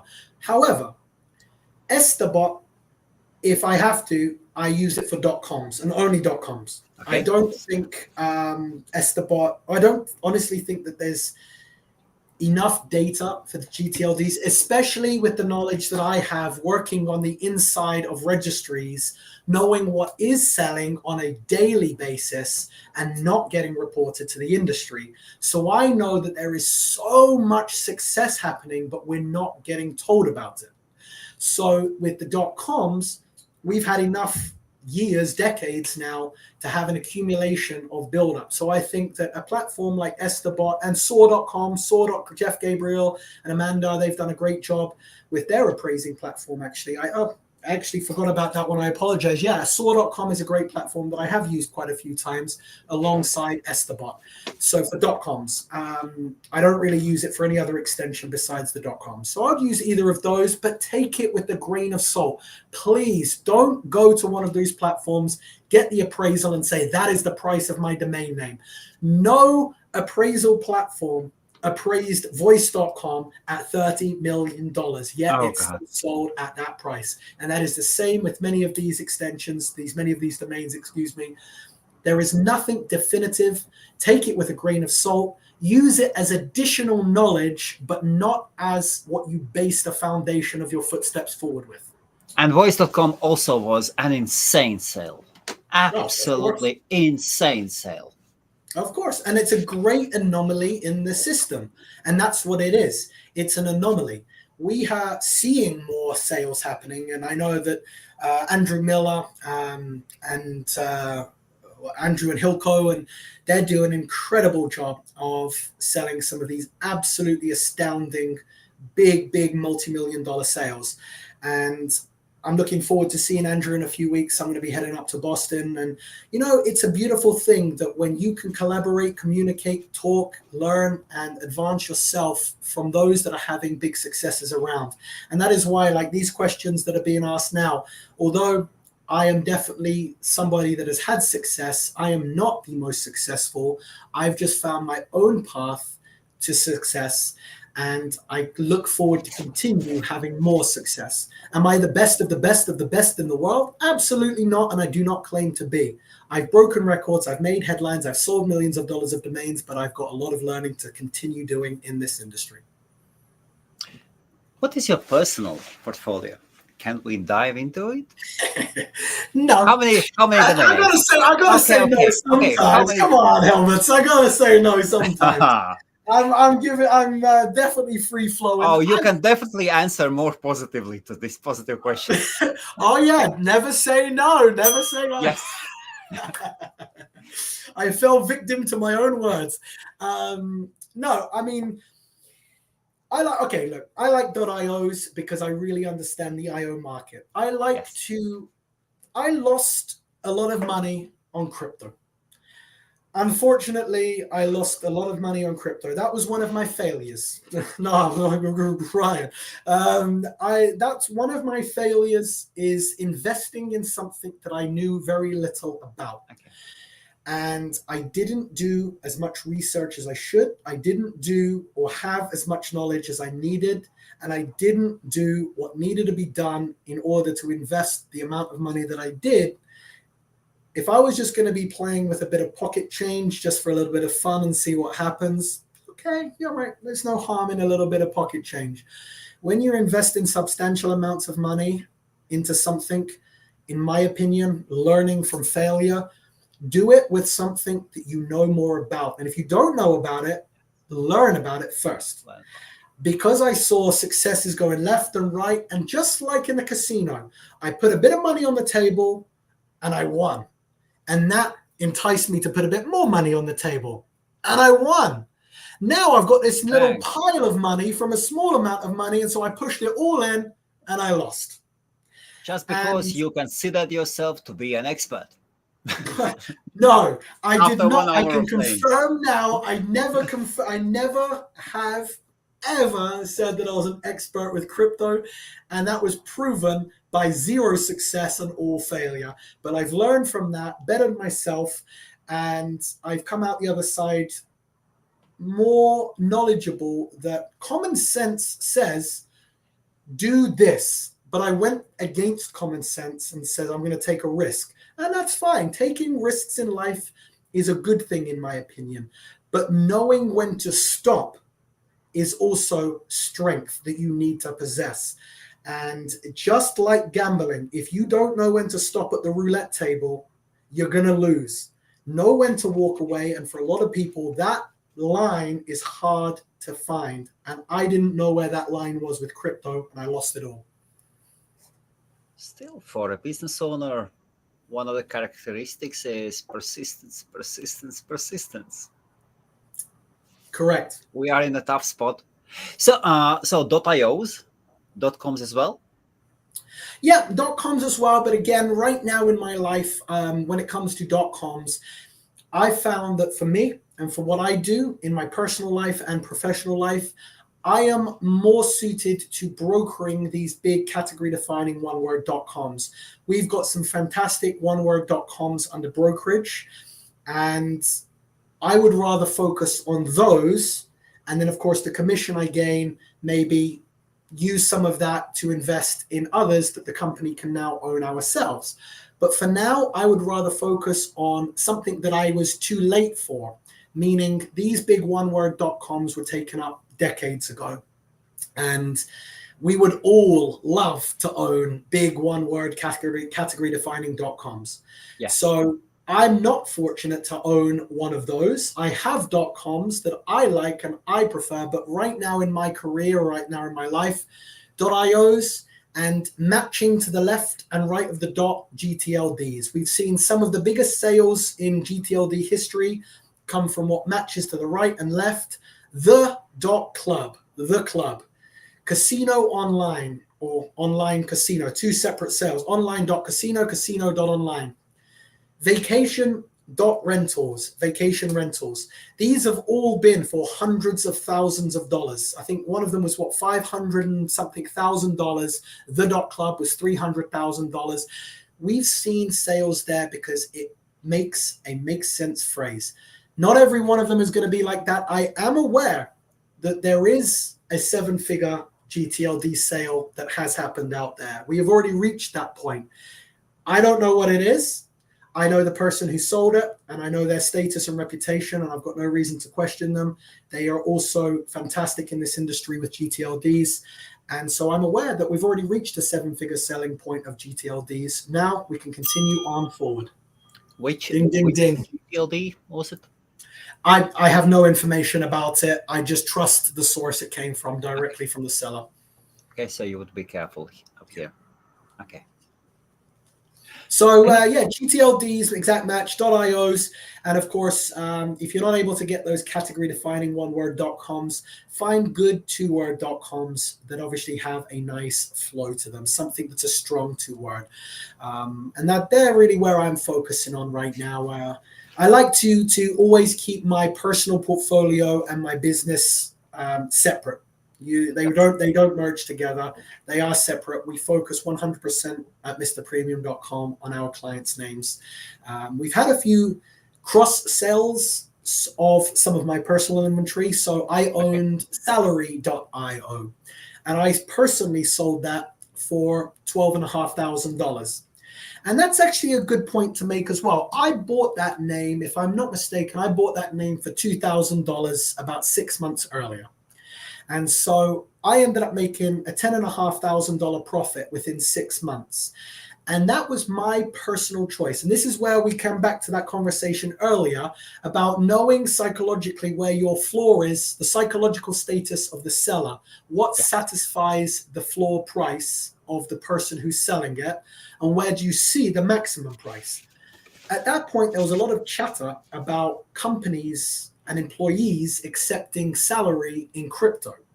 And so Salary.io, in my opinion, could have been a $40,000, $50,000, $60,000 name. In my opinion, I believe that's where it sat at about that price point. But my family were just moving home, and I wanted to do a few nice things. So with my personal asset, I decided I'm very happy with a $10,500 profit. And I used that money to help my family with some new acquisitions and some new purchases of furniture and things like that. I just want to always do my best by my family. And so when I was able to sell one of my personal assets at a nice profit, that's what I did with the money. When I obviously sell things on behalf of MrPremium.com, we reinvest our money back in the business within other marketing elements and things like that. So that is really where I sit with investments, is what I know and where I've seen to have success myself. Not crypto, but maybe .io is a place for me. Okay. Yes. Thank you. And we'll jump over to the questions. And whoever is, and I don't want to, Helmuts, please, as well. I'm just shooting a breeze with you. I'm actually completely forgetting right now that we're even live. I mean, I'm just sitting here. I mean, I've got my energy drinks. I'm just relaxing, doing my thing. Fantastic. Please let me know when to get off of this. I don't want to bore your viewers, for goodness sake. Thank you. And everybody and anyone who is watching and thinking about cryptos, it might be the case when the crypto winter will be over. At some point, it will be over, and everybody will be over optimistic. Please do not see any cryptocurrency, any as an investment, any cryptocurrency as investment. It is a technology. Whoever says whatever they sell, there are lots of people for the classification's sake, they push the message that it is an investment. Crypto is not your investment. For investments, there are investment companies who are licensed to give you advice and to invest into predictable outcome, more or less. Crypto is not your investment. It is a 24/7 casino. Okay, and the main thing, it is a technology. Bloody good technology. And we have Maria Coin as well. But it is a technology. So here's a question. I have a GTLD, says Joe, which I feel is good. Are you open to me sending it to you to see it of interest? Of course. We are always open to reviewing names. And so, Helmuts, is it okay I give my email address? I'm not sure. No, unacceptable. Okay. Of course. Sorry, Joe, no can do. No, in fact, you can go to mrpremium.com and the contact information is right there, but it's info@mrpremium.com. Simple as that. Please feel free to send any domains over for review. Of course, we do have a strict procedures in place with what names we take on, and there's no offense caused if we don't choose your name to broker or to maybe buy. We are open to buying certain names, absolutely. Traditionally with mrpremium.com, we're obviously more about the brokering side, and of course we do acquire names as well with both brokerage and acquisition. So yeah, please feel free to send any over to info@mrpremium.com or fill out the form on mrpremium.com. It'll be my pleasure to get the team to review.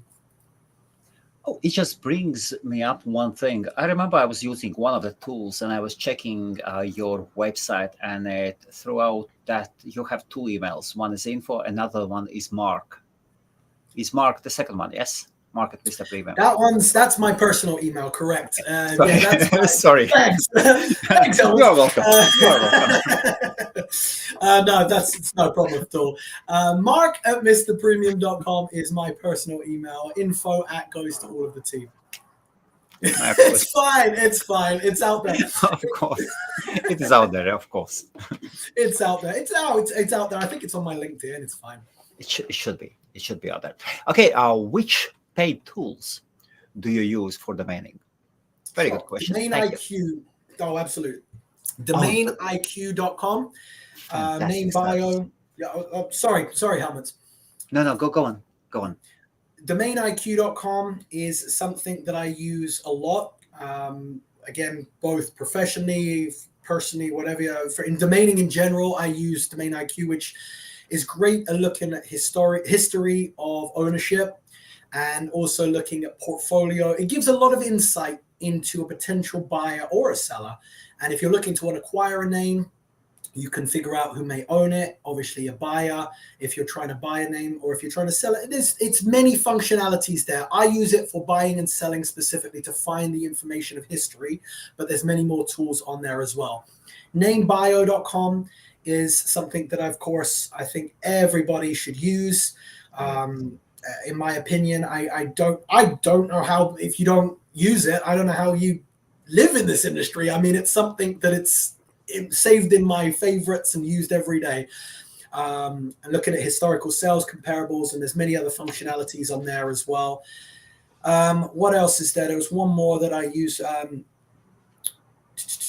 Did .db go? Was it .db that's gone? .db. .db still exists. Yeah, .db. So there was one more that I used recently that I loved, but that went. But no, .dotdb.com is something that I also use, not as much, but occasionally here and there. I actually use that more there's many usage cases that I'm sure you may have and others may have, but I actually use it in a lead generation side of thing to look at what extensions have already been taken in keywords. And then I use that information in a lead generation way for what we do behind the scenes. But it's a good way of seeing what keywords have been taken in extensions, which also shows what's available. And of course, many other functionalities there as well. Does it filter out lenders or not? I believe, if I'm not an expert with this, I only do use it every so often. I have the basic paid subscription for that one.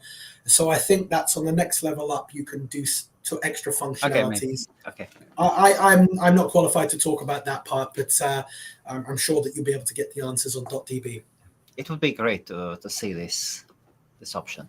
Yes, to be able to filter out lenders. Although quite a task. Those are three that I use. And something Mixmax, which is an email. It's very basic, but worked very well for what I use on a personal day-to-day. Mixmax, MIXMAX.com is a Gmail extension add-on, which is about emails, about email sequences, email tracking. So when you send an email to someone, you can see when it's opened. You can see how many times they've opened it. You can see how many clicks of links within your emails. They have email sequences in there. You can send automated emails, templates that you create, and it automatically sends. That is something that is very, very important to what we do. Not just that extension, not just Mixmax, but email sequences and email outreach is how we gain a lot of our big sales. We send thousands of emails every single week. So coming back to my earlier point, that if you don't yet do outreach and you're wondering why your domains aren't selling or why you're not even getting any offers in, it's more think about it like this. You're sitting on your sofa at home. You've decided to sell your name. And you're now the only person in the world that now knows that name is for sale until you do something about it. So just like a house in the real estate industry, you need to go put it with real estate agents. We can call those the aftermarkets, the CEDOs, the GoDaddies, the DANs.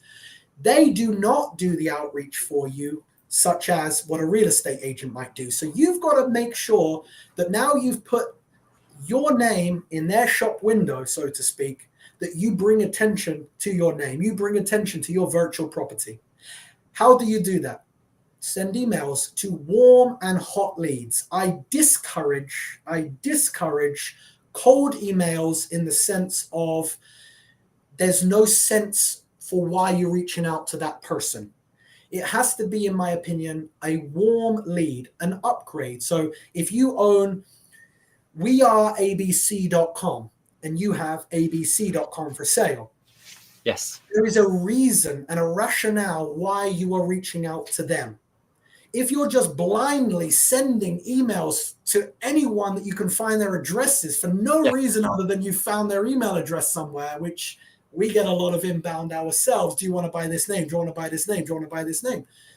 There is no indication that we want to buy a 17-letter.com with two dashes in it. And there's no indication that we want that. So why are you coming to us? That's actually wasting your time and our time. So go and find warm and hot leads and then reach out to those and then use something like Mixmax to better your automated process to be able to send more on a weekly and monthly basis. But starting manually is a great starting place. Send 5 emails a day. It'll take you 10 minutes. You can copy and paste certain things. You don't need to do everything customized, although customizing it, of course, allows for a little bit more of a personal a view of your email. But 5 to 10 to 15 emails a day is a starting point. And then you'll get to a point where, like us at MrPremium.com, we're sending thousands a week. And that's what we do. And that is how we get and generate sales. Outbound, outbound, outbound. How many people are there in your team, in Mr. Premium's team? We've got a small team. So we've got a small team, handful. Some in the Philippines who do the research side of things, a couple of consultants over here now. So just a very small team. But I like to say it's really a one-man rock band in a way. It's a lot of what I do is me. I have some help. It's not often me. It's all about me. No, a lot of the success stories I have. Of course, look, in this industry and in this world, perception is reality. And whilst I do have some consultants and some researchers behind, it is important to also be real. And with all of the success and sales I personally handle, it's me. And I've been very blessed to work with teams and to work alongside teams to learn from them, to figure out my own footsteps. One thing about the brokerage lifestyle, I will say, is very difficult is the loneliness. And I think that anyone hearing this who's in a similar position is now nodding their heads and agreeing with me, because I know this is a fact from speaking with people at different conferences in this year. One of the toughest things up here is the lonely lifestyle that this lives. I've got a great little office, a little slice of paradise with the beautiful intracoastal $15 million yacht sailing on by, riding the waves of motivation. But at the same time, it's just me sitting here. And I've got to keep myself going on a day-to-day basis. Oh, yes. And that's why I have family pictures around me. That's why I have my little creature comforts around me, simply to remind me why I'm working. And in those moments of loneliness, in those moments of time where you're just sitting here thinking, it's a long day today. Okay, let's go. Let's get this show on the road. Let's get these sales going, because when I have a sale, when we make sales, that is motivational. We don't always get to publish the sales, but when we do, it's a great additional marketing tool for us, because we can use and leverage existing success to create new opportunities leading to new success. And even if you don't have the ability to publicize some of your sales, momentum is everything. Keep yourself motivated and find what works for you. Me and my wife just found rock climbing. Just this past month, we've been going 4 times a week for the past 4 weeks. And we're getting pretty good, I have to say. We're both getting pretty good. Just yesterday, every time we go, rock climbing is very psychological. It's about thinking about your next move. It's about strategy of the best route. It's about if you fall, you will get back up and climb higher. And you will not be scared to look down. You just want to look up. And so rock climbing is and has become, this past month and going forward, a very important part of my life, both mentally to get out there and to do something I enjoy whilst keeping fit in the process, but it still keeps that element of strategy even when I'm having fun and doing something like climbing 100-foot walls. Not everybody wants to jump out of planes and climb walls and zip ride across mountains. That's what I found that works for me in life to keep me motivated, zipping through life each day. So find what works for you. Okay. A question from Joe. With outreach, when you email out, what email address type do you use? This is a question and a half. There's okay. So if you're sending, of course, a few emails, or you're replying with one person, or you're doing very targeted conversations, I would say, well, I use my mark at MrPremium.com. There you go, Helmuts. It's okay now. And I use my main domain, my main email address for main communications. But of course, when you're sending mass email, even if you've done all the right things and put all the right procedures in place behind the scenes with certain softwares that you need to use, and it's better to use a secondary email account versus your primary domain, because you may entail a red flag. Depending on how you do things and what precautions you've taken, you may get flagged as spam along the way. It's inevitable when you're sending thousands and thousands of emails. You don't want your main domain name, such as mrpremium.com, to get a bad negative historical reputation to the domain itself. So we've been fortunate to, of course, acquire most of our extensions, mrpremium.com, mrpremium.net, mrpremium.biz, Yes. Mr. Premium, all of these ones. So secondary ones that we, I guess you could say, care less about, but still have the ability to represent who we are, is important to do. So we will choose a secondary domain for mass email, but when you're communicating one-on-one, choose something. Do not use a Gmail account. For the love of goodness almighty, please do not use a Gmail account. Do not use a Yahoo account. Do not use an AOL account. Do not use any of that for your professional outreach or professional correspondence. I have a Gmail. I use a Gmail for my bills and for my other personal things. That's fine. Professionally, use a domain name, especially the fact that you're in the domain names industry. Don't make that. It actually makes me hurt inside when I see someone email me from a Gmail. Do you want to buy this domain name? And they email me from an AOL or something. So that's what I would say. Don't use one of those generic mail servers. Use your own domain. I use G Suite. That's just my personal preference. There's no reasoning or rationale behind it. It's just what I've known over the years and just what I'm used to. So there's no pros, cons of why I chose it. It's just personal preference that I use G Suite or whatever it's called now, Gmail, G Suite. So is it Google Workplace or something? Yes. Yeah. So you can still type in Google G Suite and it'll bring up the right destination.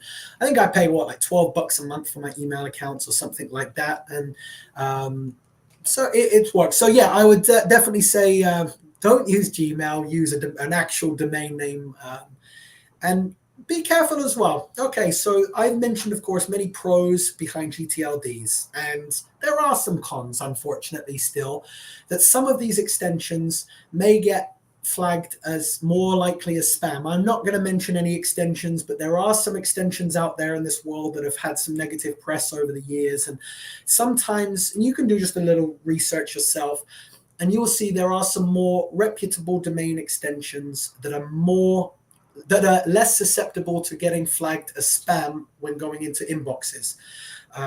So just do a little research. I don't feel comfortable mentioning any of those extensions by name, but you can do your own research and you'll be able to find out what has a stronger reputation with email sending if you're going to use a GTLD extension as your email. Yes. Especially do not use free domain names for sending out emails, as they have the highest red mark, red alert.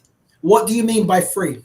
There are free domain names you can get. .org, .eu is one. .gg. I think there's a string of them. You can get free domain names for yourself.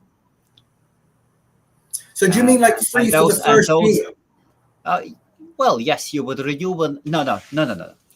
Just extensions that give out free domain names. Okay. You can get free domain names. Yes, there is a list of them. And they are toxic as hell. Used mostly by spammers, by scammers, and all the other nice gang of the dark internet world. Yes. Okay. Here is a follow-up question. When you send your first outreach email, what do you put in the subject line and domain description? Thank you. Okay. Well, thank you. Great question. And well, there is some softwares. I'm just trying to think. So I used to use a software called Growbots. There are some softwares that allow what's called A/B testing. So for different emails, so there's no right or wrong answer to that. It's about trial and error of what gets more opens. And being clear and concise in your subject is important. Saying, for example, Helmuts.dog is for sale. People may not understand what that actually is. So a recommendation that I would always say is do make sure that somewhere in the body of your text, if you're doing about the GTLDs, make sure you do write www dot. Even if you write the top.dog, www.top.dog, to show what it really is to people that may not realize that there is these new alternatives out there, and that is why you're trying to sell. So adding that www in the subject as well might actually be beneficial for people to instantly recognize, okay, this is a domain name for sale. Obviously, if it's a legacy domain extension, there's less need to do that, but I would just suggest that for these alternatives as well. But saying something like domain abc.com for sale or available, something like that.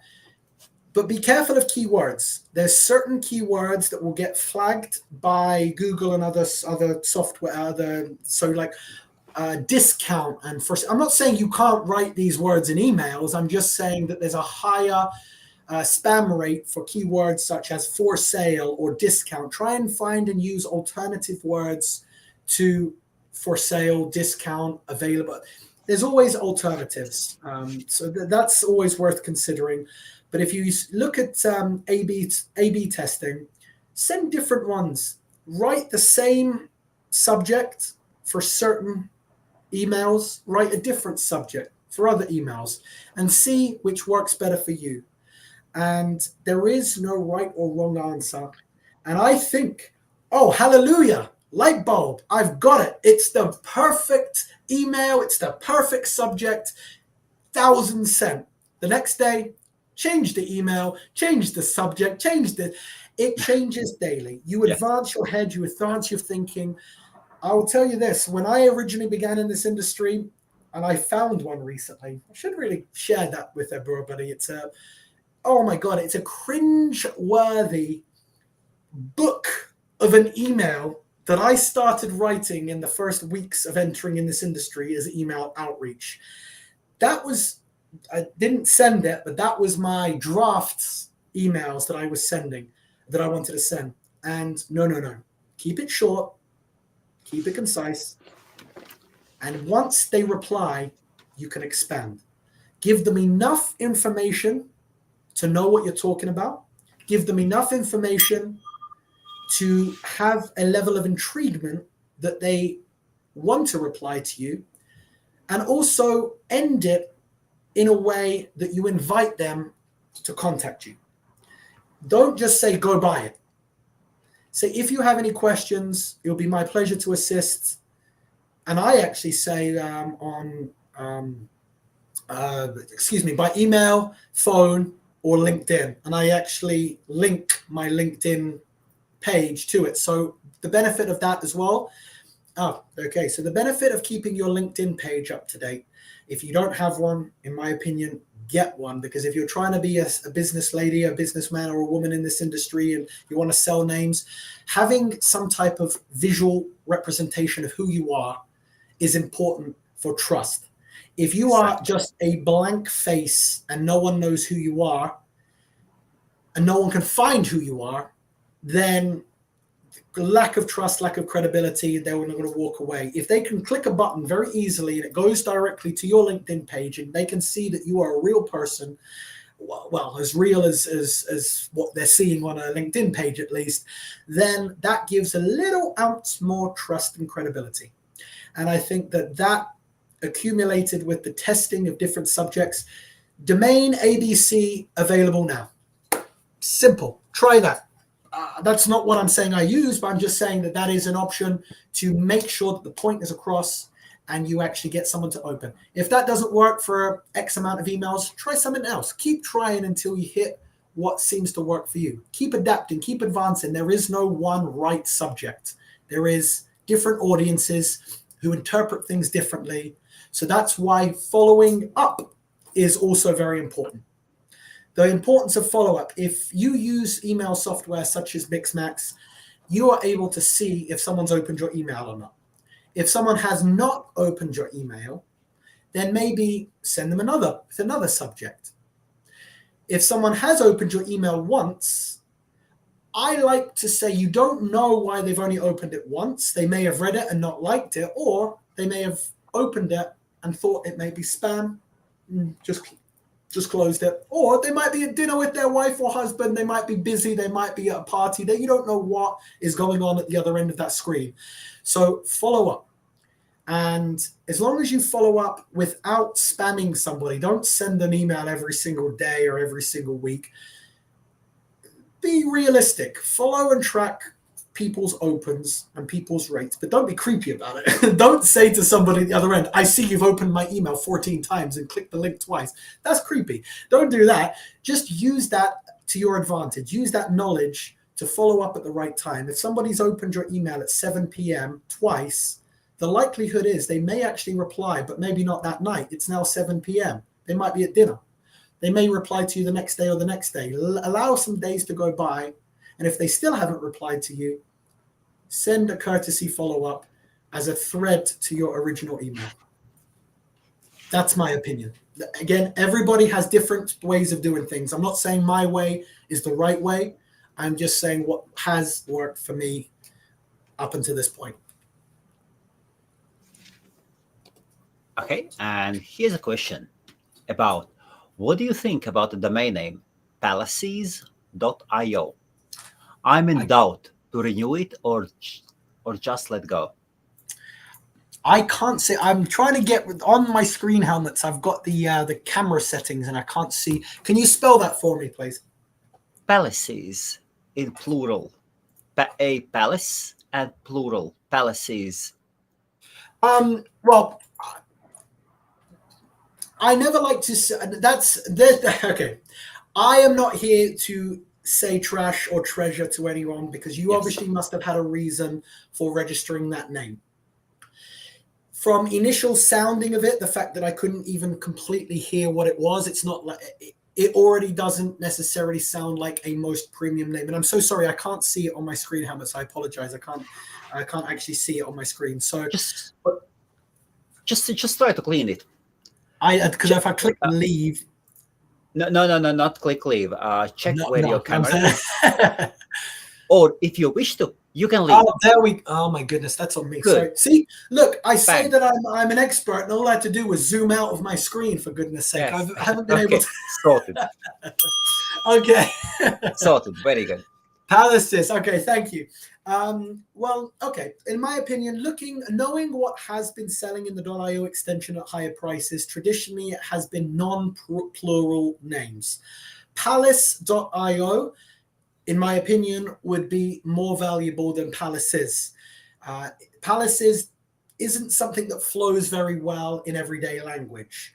But at the same time, even Palace.io, it's how do you see an end usage case? Who would be your end user for that name?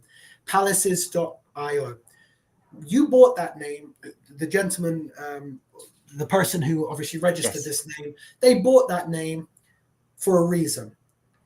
How did you envision selling it? Who did you envision selling it to? Now it's coming for renewal time. Have you done any outreach? Who have you outreached to? What was their replies? I don't have this information, so I can't say to keep it or to throw it because I don't know what you've done up until this point. But I can say from experience that doesn't seem like a name that would sell for tens of thousands of dollars. High three figures maybe for a name like that if you find the right person, in my opinion. Maybe low four figures, but again, even that is a stretch in my opinion. But I'm not a domain valuator. I'm not a domain appraiser, but with my expertise in the .io field, it's that's what I would say for that name. So it's up to you what you do. Do you renew it? Do you keep it? Have you done any outreach? Have you not done any outreach? Have you got any replies? Have you got any offers? I don't know up until this point, so the decision is yours. Choose wisely, but if you do keep it, make sure you put the effort in of trying to sell it. Oh, that's good. Okay. I sincerely thank you, Mark, for providing all the answers with such a wonderful smile. This guy's awesome. Thank you, Mr. Haytham. I really, really appreciate that. I really appreciate that. You know, there's too much negativity in this world, and what we have all, as a global community of human beings, we have all been through something that no one ever experienced we would, with the pandemic and with everything that happened in between. And life in general for everybody has its challenges. I've got my personal problems. I'm sure you do as well, Helmuts, and I'm sure everybody has their own personal issues behind the scenes.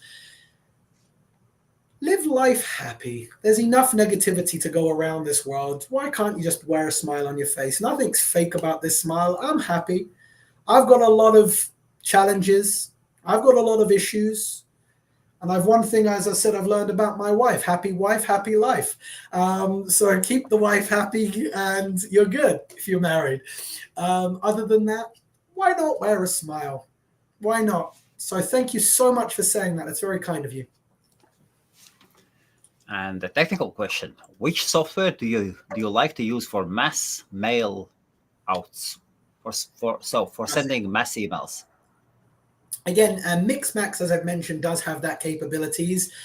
So from what I understand, Joe, you're probably not already doing a lot of that from these questions, which is great. And that's why Mixmax is a great starting point. There is other softwares out there that you can pay some big bucks for. I used to pay hundreds and hundreds of dollars per month for a company called Growbots. There's Apollo. There's many other platforms out there that you can use. If you're just beginning, I would say Mixmax is a great starting point.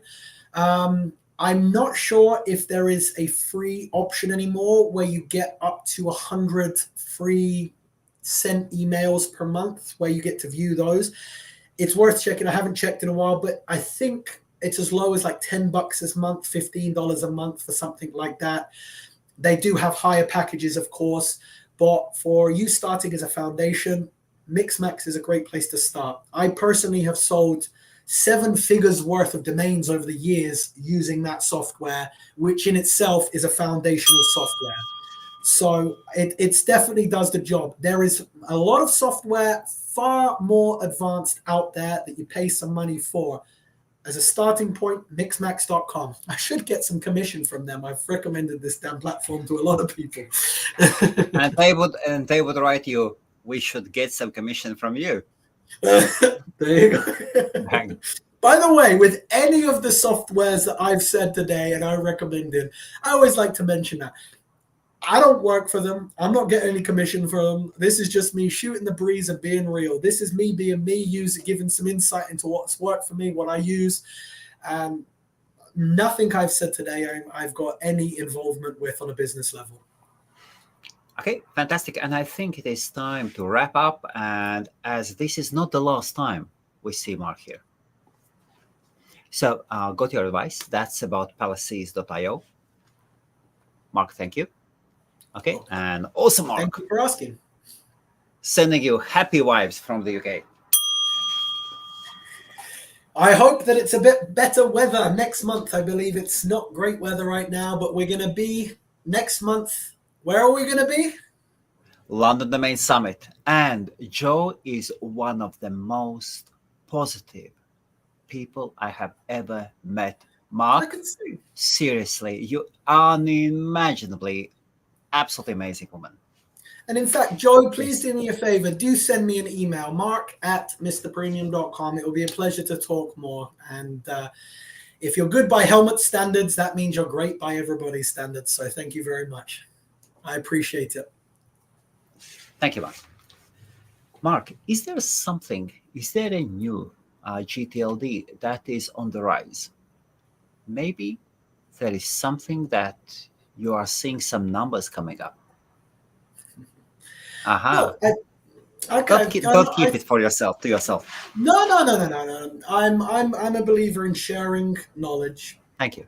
Because I'm a believer in sharing knowledge. Knowledge is wealth, and if we can all share, we're all going to be wealthy. Well, I think I'm just going to stick with what is going on right now. There's no point trying to think too far out the box on this one. .ai domains and .io domains have been rising. .io has been steadily rising. And although IO has definitely had a little bit of slowdown since the last few years, we've done millions of dollars of successful IO sales, and I can confirm that it's not dead. It is alive, and it is well, and it is kicking. It's just not as upwards curve as we were seeing before, but it's still on a steady curve up.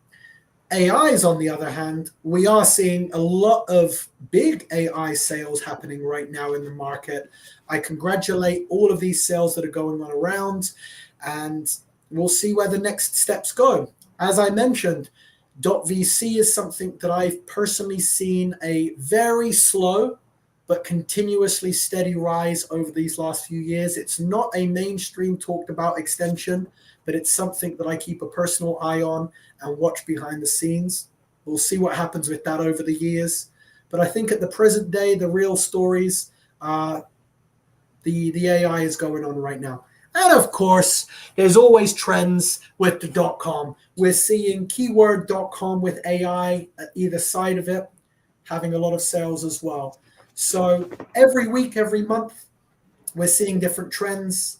And our domains industry, we really lock onto those trends. So whatever the trend may be, if you happen to be ahead of the curve and you happen to see slightly ahead of what is coming, just through your own perception of what could be, you might be on that $1 million sale for a name of lower price. But for the majority, follow what is in trend, but don't be too much of a sheep to follow everything. Don't follow everything. Be your own person. Make your own business judgments. I followed crypto and I lost. So I am now figuring what works for me. I am finding what works for me and believe what works for you. Absolutely. Absolutely. So on that note, another day, another dam, another dollar. Another day here in Domaining Paradise. Mark Ghoriafi, the founder of MrPremium.com. Looking forward to seeing you next month, Helmuts, in London. Thank you, Mark, and see you next month in London. Those who are watching the live streams, this Wednesday, I'm planning probably the same time, or just follow the live streams, please. I'm planning to do a live stream with a company who have been into SEO domains for a long time. They've got their own marketplace and they are not well known at all. I was introduced to them by Tess Diaz. Very, very interesting. The owner lives in Estonia and the team is in Moldova. Mark, do you know them? Caitlin? We will see. We will see. Not really. Now. Okay. Here you go. And dnmom.com, the place where I have been uploading the domain names and where everybody who is creating content for domainers, it will be rebranded into domains.it.com. Bang. Okay, domains are domains and domains. And the last question, who bought dn.io? Not who you may think. Who bought it? Another individual out there in the world. We do not disclose seller information, but you're more than welcome to go check it out, and it's out there. Congratulations. dn.io just recently sold, as you said, for a record-breaking amount in terms of two-letter.ios. It's now the #1 two-letter.io sale, and yeah, it's sold. And congrats to the new owner. And for those who have missed the sale, what was the sale price, please? That was $27,500, and that took and claimed the #1 spot for the highest ever two-letter.io sale. And sold by MrPremium.com. Thank you, everybody. Mark, Helmuts, an you are an absolute gentleman. Right back at you. You're an absolute gentleman.